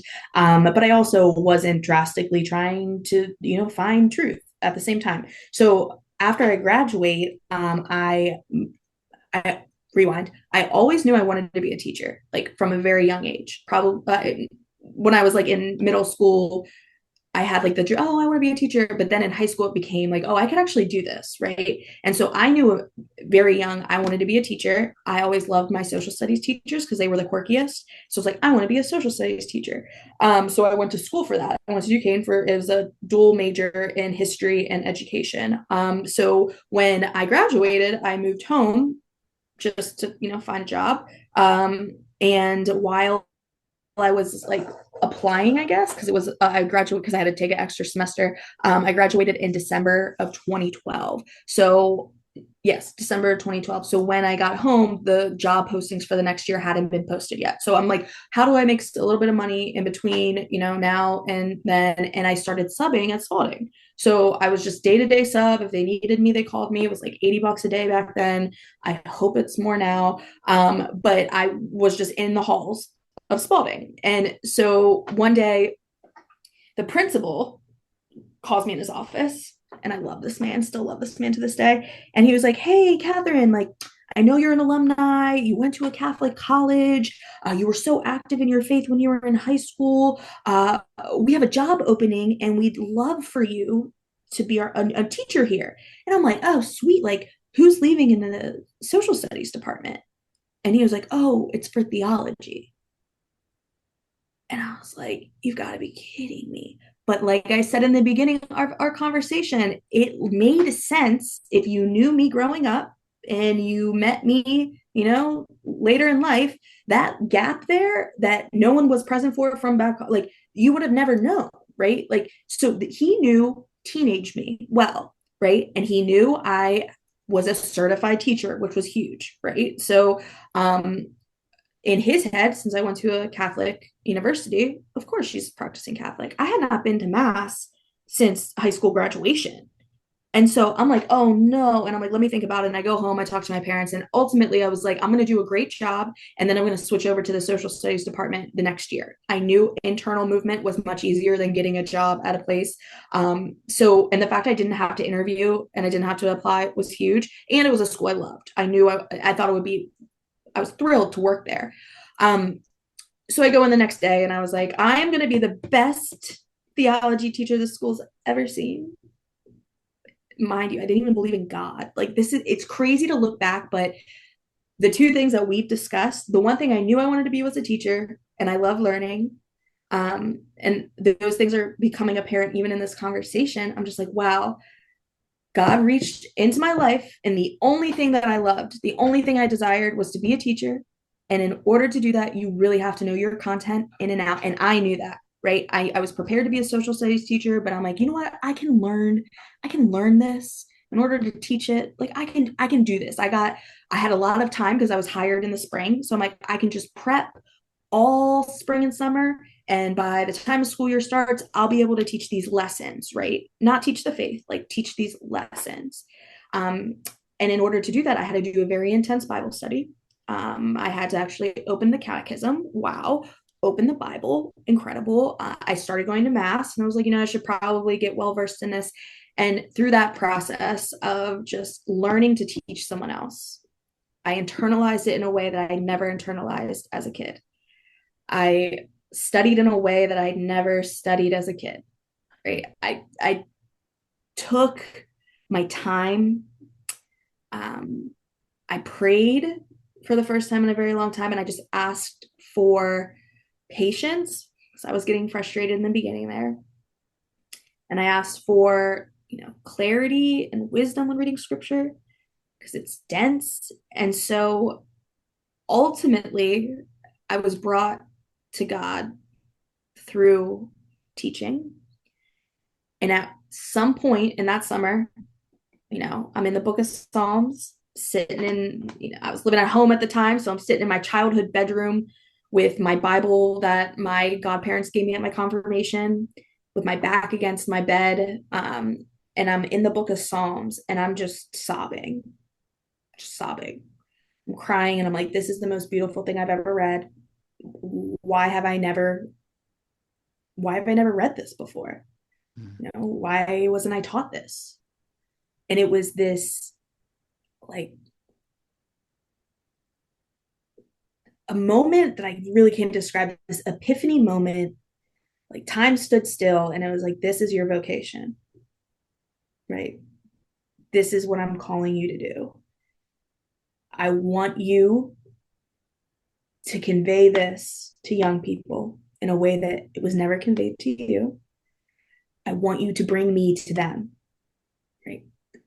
And I want that for the rest of your life. And that was kind of hard because I was like, wait a minute, like I have some other dreams.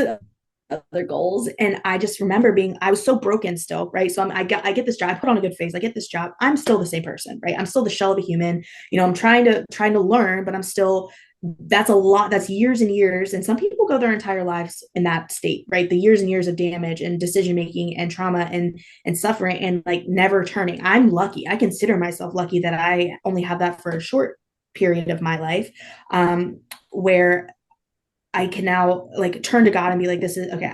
Who am I now? Who am I in relation to you? Because that's who I need to be. And I was able to kind of like break that shell open and be filled with the things that I'm called to be. Anyway, so I was going to say something. Oh, I now I that summer I'm still the shell of a person, but I felt called to learn and study more and more and more and more. And my immediate boss at the time was our department chair, and he didn't want to hire me because he could see right through me. Right? He did not. He made it very clear he did not want me to be a teacher in his department. He went to the principal behind my, well, not really behind my back. I wasn't an employee yet. He was like, I do not want her to be a teacher in my department. And they're like, it's already done. And that's another grace of God, because he was not in charge of hiring at that point in time, because he was like on personal leave for something. And we laugh about it to this day. This man was at my wedding. This man is one of my mentors. We text all the time still. He's retired, long retired. But to this day, we laugh about it. He's like, I'm so glad that I had my own stuff going on, because I would have never hired you. And look how much good it has brought both of us. And I'm like, I agree. And even in I do confirmation talks, and sometimes he's there and he's like, I told him not to hire her, but I was wrong. And he said at the end of that summer, like, we had a meeting, and he's like, you were a completely different person.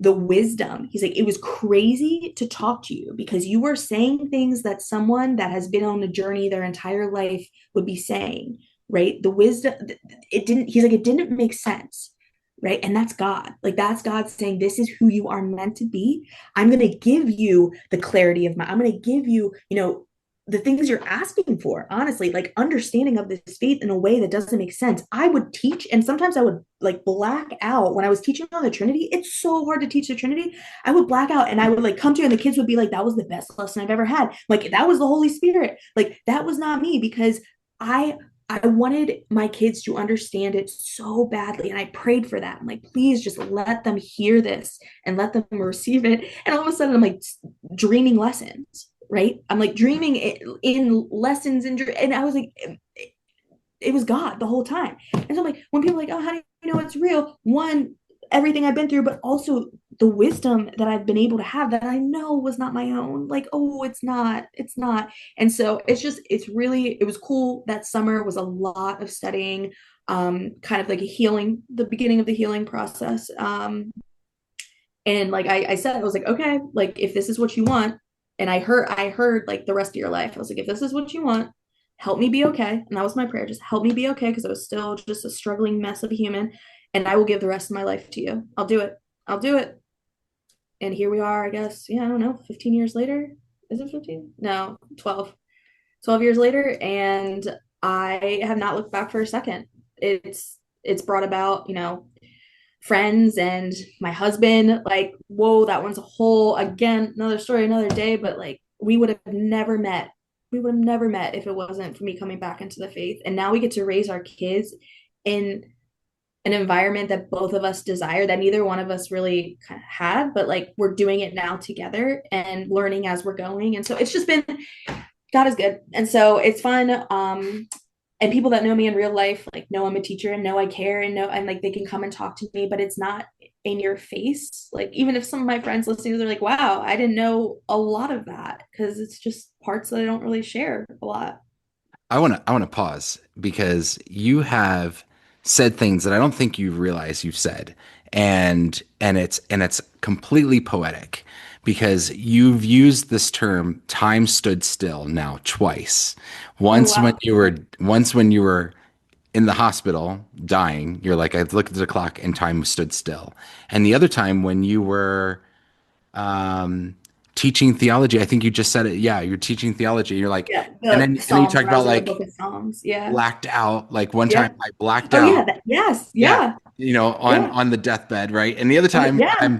I blacked out while I was teaching on the Trinity. Yeah. One time Yeah.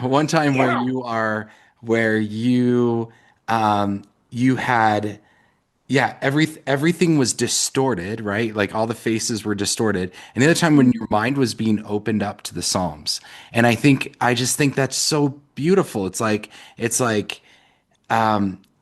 just it's this parallel that it just blows my mind. I don't know. I just thought that was Because so I beautiful. am not doing that on purpose. I I know you're not. promise you. I And know. I'm not a poet. But this, I prayed over even talking to you about this because I really, I'm afraid at times, like where it's like, dang, like my story isn't that like different than someone else's. And also I get nervous talking to people about it. And I'm just like, it is who I am and who I am now. Like the people that know me now, like they're like, you love everyone. There's so much love. And I'm like, yes. And I want to see that, but I also want them to know that if you're not in that state, you can get there. Right. Like I love my faith and it is everything, right? It's everything to me. Um, but I also know that there are people that don't believe they'll get there one day, Mm. that don't think it's worth it for them, that think they're a lost cause. They are in that pit of despair and hopelessness. There's no direction. And to be on the other side of it, I never thought I would have a family, right? I never thought I would be teaching thousands of teenagers like about Jesus. Like if you would have found me then when I was in that pit, it would have been so far-fetched that it's like that can't be me. But that's the beauty of conversion and reversion, and that's the beauty of like transforming your life in Christ. And there are some people that are like, you were more fun in college. Like there's some people who are like, oh, I liked you better then. And I'm like, well, I was killing myself then. So Yeah. that's not a real Did friend. they really like you? You know, like Exactly. And that's exactly. So yeah. yeah. Thank you though for pointing that out. I look forward to listening back because you're right. It is a lot of Holy Spirit. Yeah, for sure. Hey, I want to ask you a couple more questions. Okay. And I can be quick. I can be no, quick. it's all good. It's all good. We take as much time as you want. This is great. I I think it's such an important story, and I think one of the things that for the parent out there that has their kids going off to college, mine, my kids, Yeah. right? And and and the kid seems to be walking away from the faith. Like, what do you say to that parent? It's hard. Um, I think first and foremost, I'd be like, where are you in your faith journey as the Mm, parent? Because kids can see through any inauthenticity like that, right? So it's like for me, like the part I didn't really talk about was my parents left the church right at my high school graduation. mm, So I think not that that had everything to do with it. Of course, it was my own being, but I knew they weren't going to call on Sunday to ask if I went to mass. Like I knew I had no one to answer to with if I was going to church or not. So I would ask like, how are they living out their faith? Is it visible to their kids? And they would probably argue yes, but really think about from their kids' perspective. How do they include them? How does the parent include them in the parent's expression of their faith? Um, what is offered to them? Is it just you need to go to church on Sunday, or are there other opportunities there? Like also meeting them where they're at is huge. Like they know, if you're like, I want you to do this, I want you to, it's hard for a kid to receive that, right? But I don't know, throwing the chosen I'm a huge fan of, by the way. Throwing the chosen on when on like a school night, right? And you're like, hey, why don't you come sit and watch some TV with me? Like meet them a little bit halfway, like where they probably don't want to talk about why they're leaving the faith, right? And if they do, good, then have those conversations. Uh, so yeah, I think just thinking about what they would be interested in. And there's a ton of stuff out there. And again, like I said, my parents didn't have resources. There's a ton of resources out there now.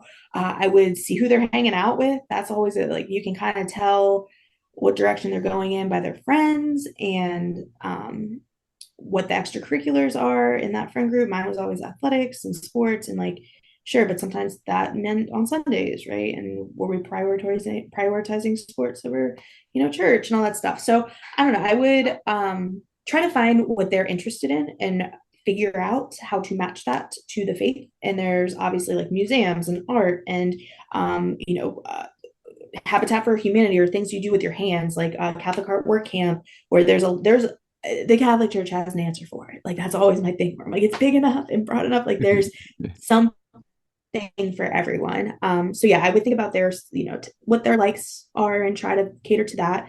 Also just understanding the psychology or the neuroscience, like their brain is doing things, right? And respecting that, where it's like, I want to be impulsive, like I want to, but like you can work with it, right? You want to be impulsive, let's go on a hike, and it just happen to be at, a holy site or a pilgrimage, or like you want to plan a trip, let's go somewhere, and like just being able to tie it in where you can use these kind of what we could perceive as downfalls as strengths. Like, all right, you're impulsive, or the social aspect, they're desiring social interaction, finding a youth group, finding something where there are other kids their age, doing fun things.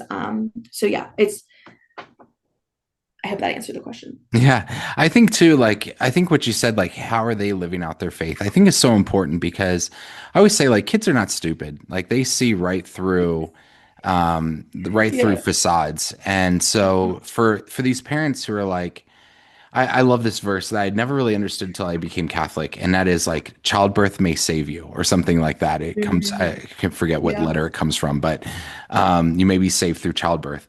And it's like I've seen a lot of people in my life who walked away from Christianity, and when they had kids, they were like, it's a huge wake up call. Like now I'm responsible for this child, and I want to help them get to heaven. But there are a lot of parents that are like, I want this for you. I Yeah. want you to go to confirmation. I'm going to drop you off so you go to confirmation mass, but I'm never going to talk to you about it's not important for Yeah, me. And for for sure. me, and like to me, like I'm like you're doing that child a real disservice. Yeah, and that's probably, yeah, the inauthenticity is definitely like, yeah, they'll see right through that. um and also, like, if you wanted enough for your child, you should want it enough for you. But I do see a lot of the same thing. I'm going to get my kid baptized in the faith, but I'm not a practicing, or like, yeah, I want this for you and not me. And my thing is, you're probably gonna, this is very blunt, but you're probably gonna die before your kid dies, right?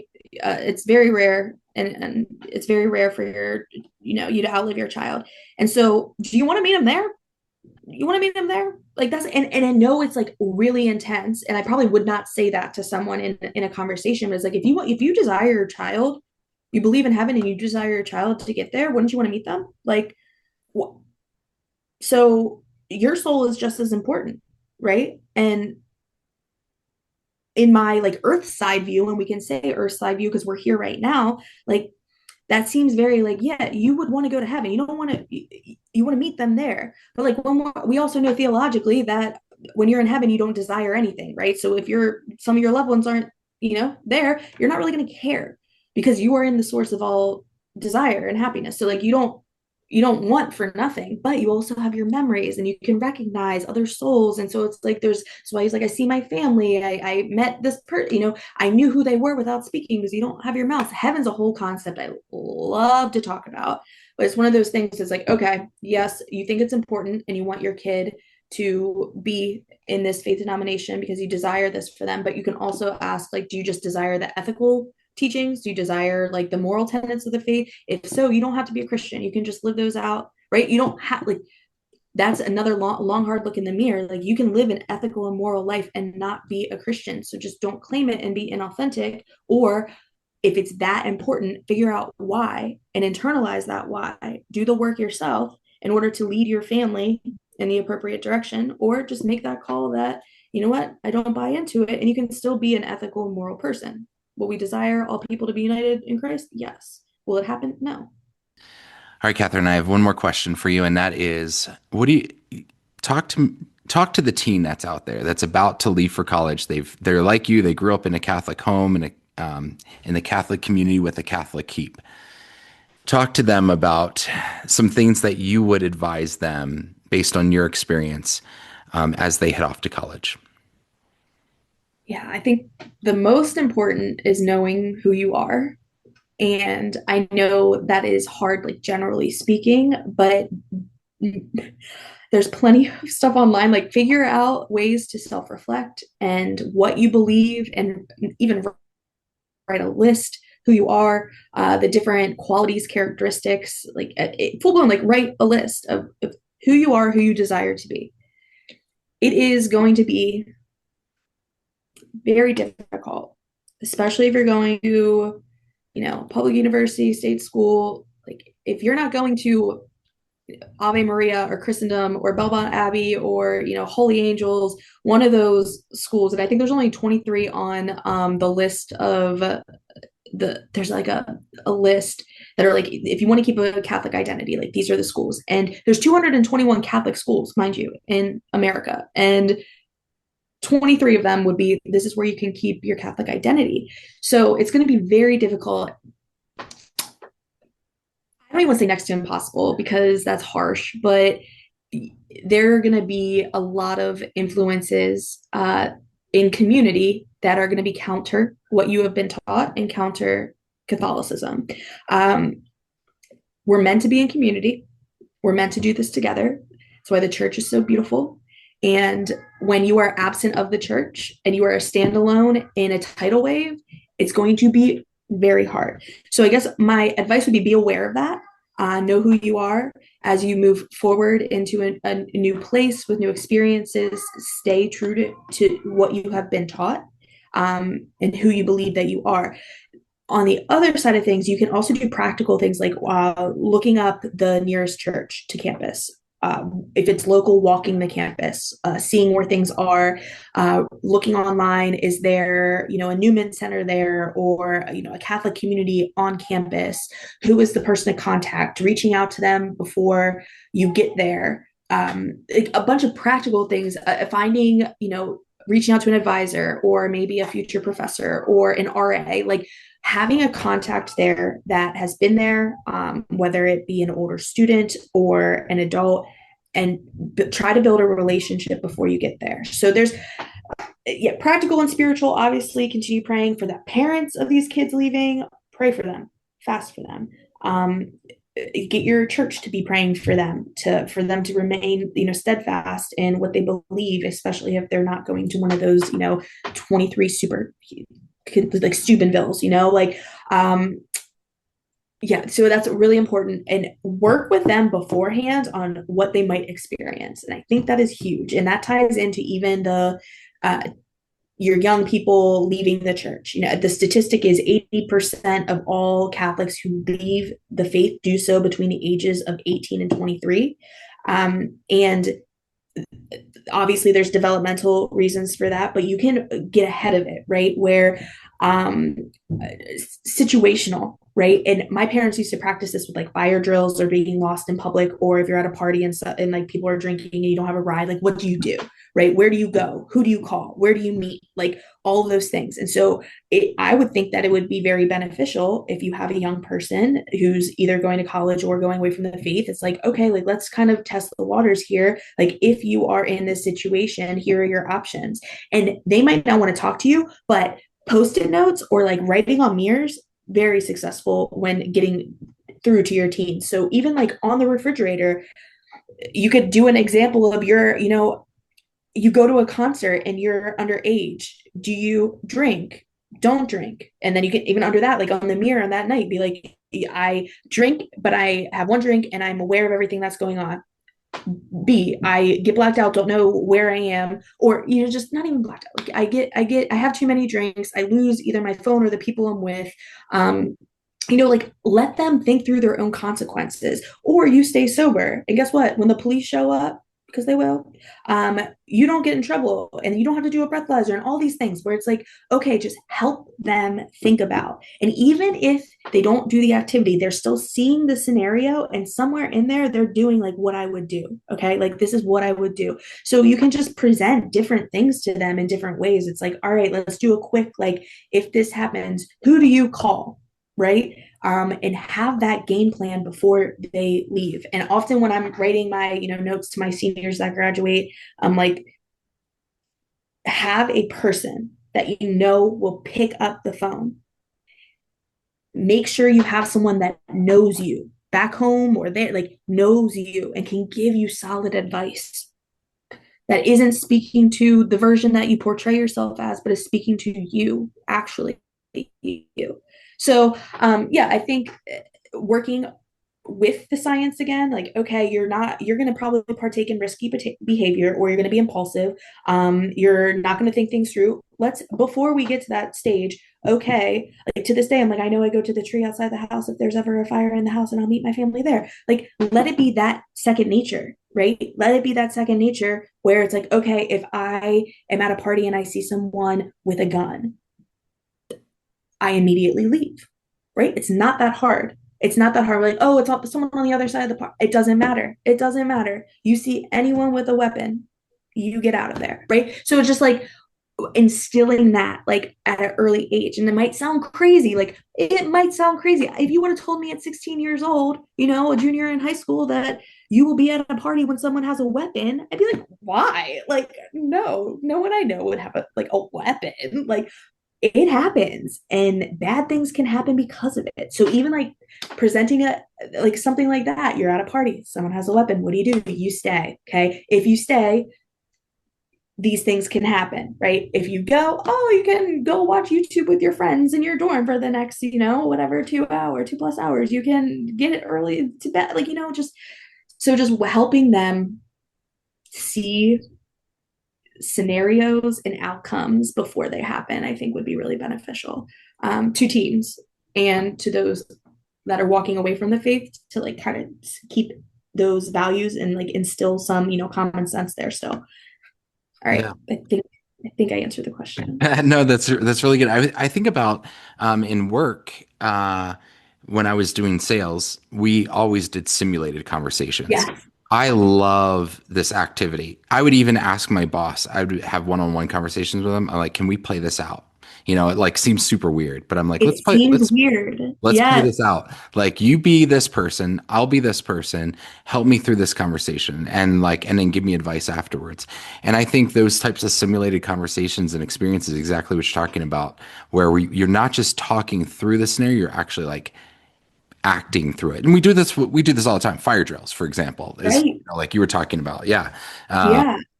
And even on top, like thinking through, a conversation with a stranger versus a friend, like, and so it's like, how are you going to get out of a situation if you're with someone you don't know versus how are you going to get out of a situation, with a friend? And I know it feels very, yeah, vague and broad when you're like getting out of a situation. Like, no, it'll come in handy where you're like, okay, I need to leave, but I don't want to be embarrassed or I don't want to like disrupt things. And so like making a phone call, like anything, like, oh, having a person that if you have a code word, they know to call you to say like leave. Like there are so many things that you could put in place before disaster strikes, before situations occur where you don't know what to do. And even if a situation occurs where you don't, there can be a plan for that. Like you don't know what to do. Okay, here are your next steps, right? Remove yourself immediately to get clarity of thought, right? Figure out what are the different, exit strategies or what could possibly go wrong. Or is this a safe place? If it's safe, you can return. If it's not, figure out how to get out of it, so there's just a bunch of different ways. And now with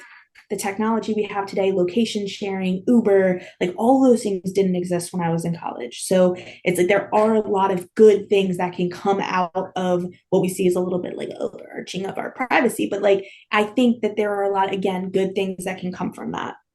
Yeah. Yeah. The other thing that stood out to me, and it just leads me to one more question I want to ask you. So, as I'm listening to you, I'm thinking to myself, man, and I've been thinking about this today actually with my kids. Like they don't want to hear me talk to them. Like but they do have some. They do need a lot of spiritual guidance. And I was like, man, you know what I really want to do with them? I really want to have them find someone, or like me recommend someone that they can go to for a spiritual direction, right? And it might be a priest, it might be a deacon, it might be just a mature Christian person that's older than them, Mm-hmm. right?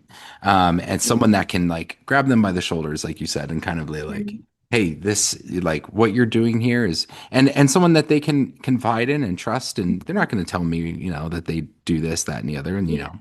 Yeah. so I think too, like, I would that so that's one thing, but it also brings me to this thing that you had talked about that you mentioned where you are, at your parish, you are teaching parents on how to Mhm. catechize their kids.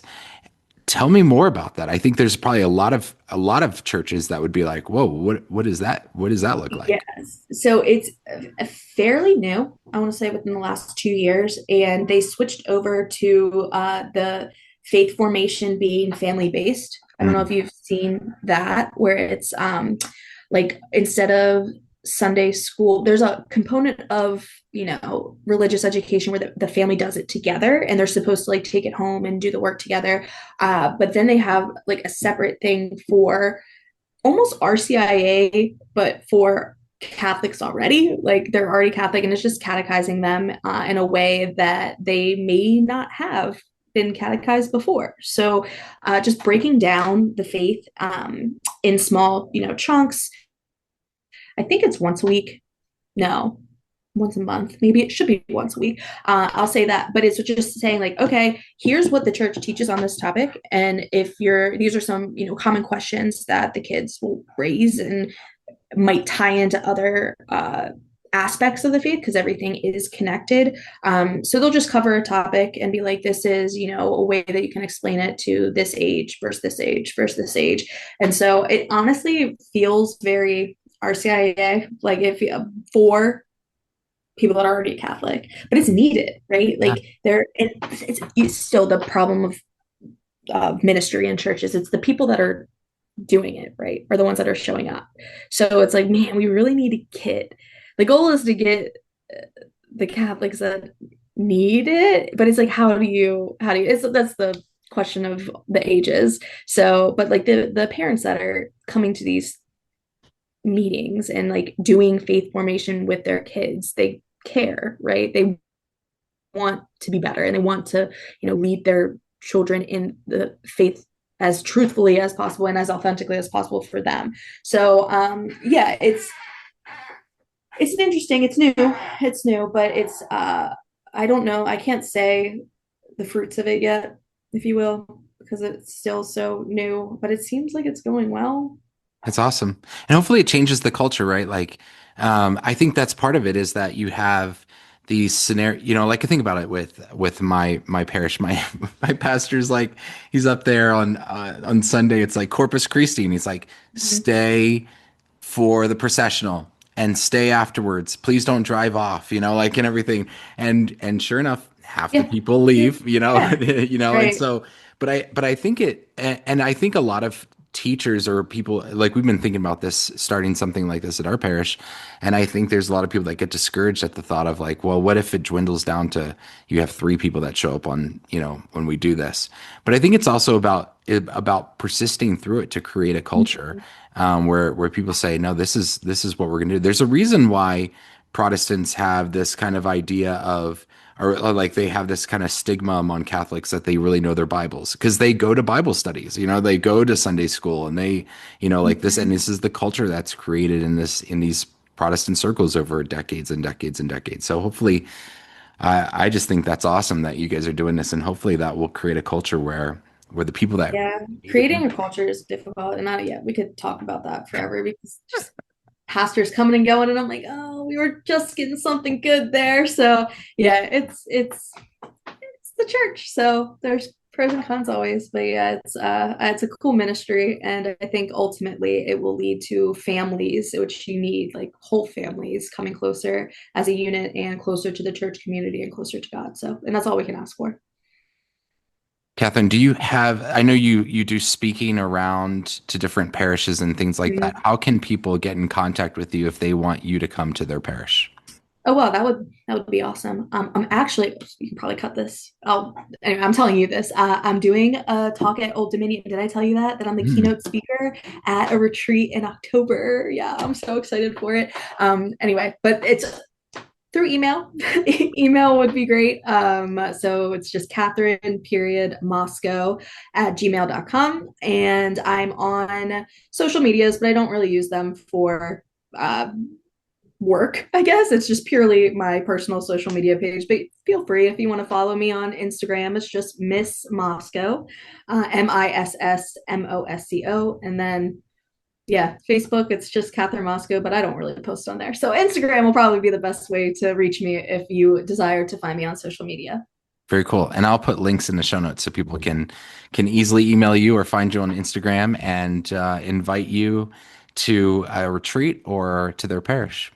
All right, that sounds great. Justin, thank you so much for having me. I was so nervous, but you are just so easy to talk to. And honestly, the Holy Spirit, He came through on those prayers because it is hard. It's hard sharing your story and it's hard, doing it justice. And so I thank you for your time and your energy and your questions. And I love how the Lord works in your life. It has been a pleasure to watch your whole conversion has been awesome, but the journey you're on now, post conversion, I mean, it's a daily conversion, but watching you now, hearing your podcasts, like just reading your writings is just, it's incredible. And I'm glad we're friends. Katherine, that means the world to me. Thank you so much. I'm the one that's supposed to end by saying thank you for your thank you for your story. No, really, I honestly, I it's you know, I'll end by saying this. I did not have a great impression of Catholicism at our mutual school. I just, for whatever reason, I didn't. I think part of it was because it's so weird to me that Catholic schools hire non-Catholics and that, and they are trying to lead the culture. And I don't know. That's a story for another day. But, but there was something about you that I just found to be, I was like, and I know that you were still working through your own stuff, but I think it's amazing to watch the Holy Spirit just work in people's lives and turn lives around and convert people. And your story is so beautiful and wonderful because Jesus is at the center of it. Yeah, for sure. For sure. I like him there. So thank you so much for joining me. Wow. What a story of a prodigal daughter. So many of us think that the answers to life are found in rebelling against our religious upbringing. I know the word deconstruction is popular these days, but when we find ourselves back in the arms of Jesus, it's a lot like coming home. We find who we truly are. I love the message that Katherine shared today. If you'd like to have Katherine speak at an event or a retreat, please reach out to her. I've included her email and Instagram in the show notes. Once again, let me offer my heartfelt thanks to Katherine for joining me on Why Catholic, and let me thank you as well for watching or listening today. I pray God's blessings on you.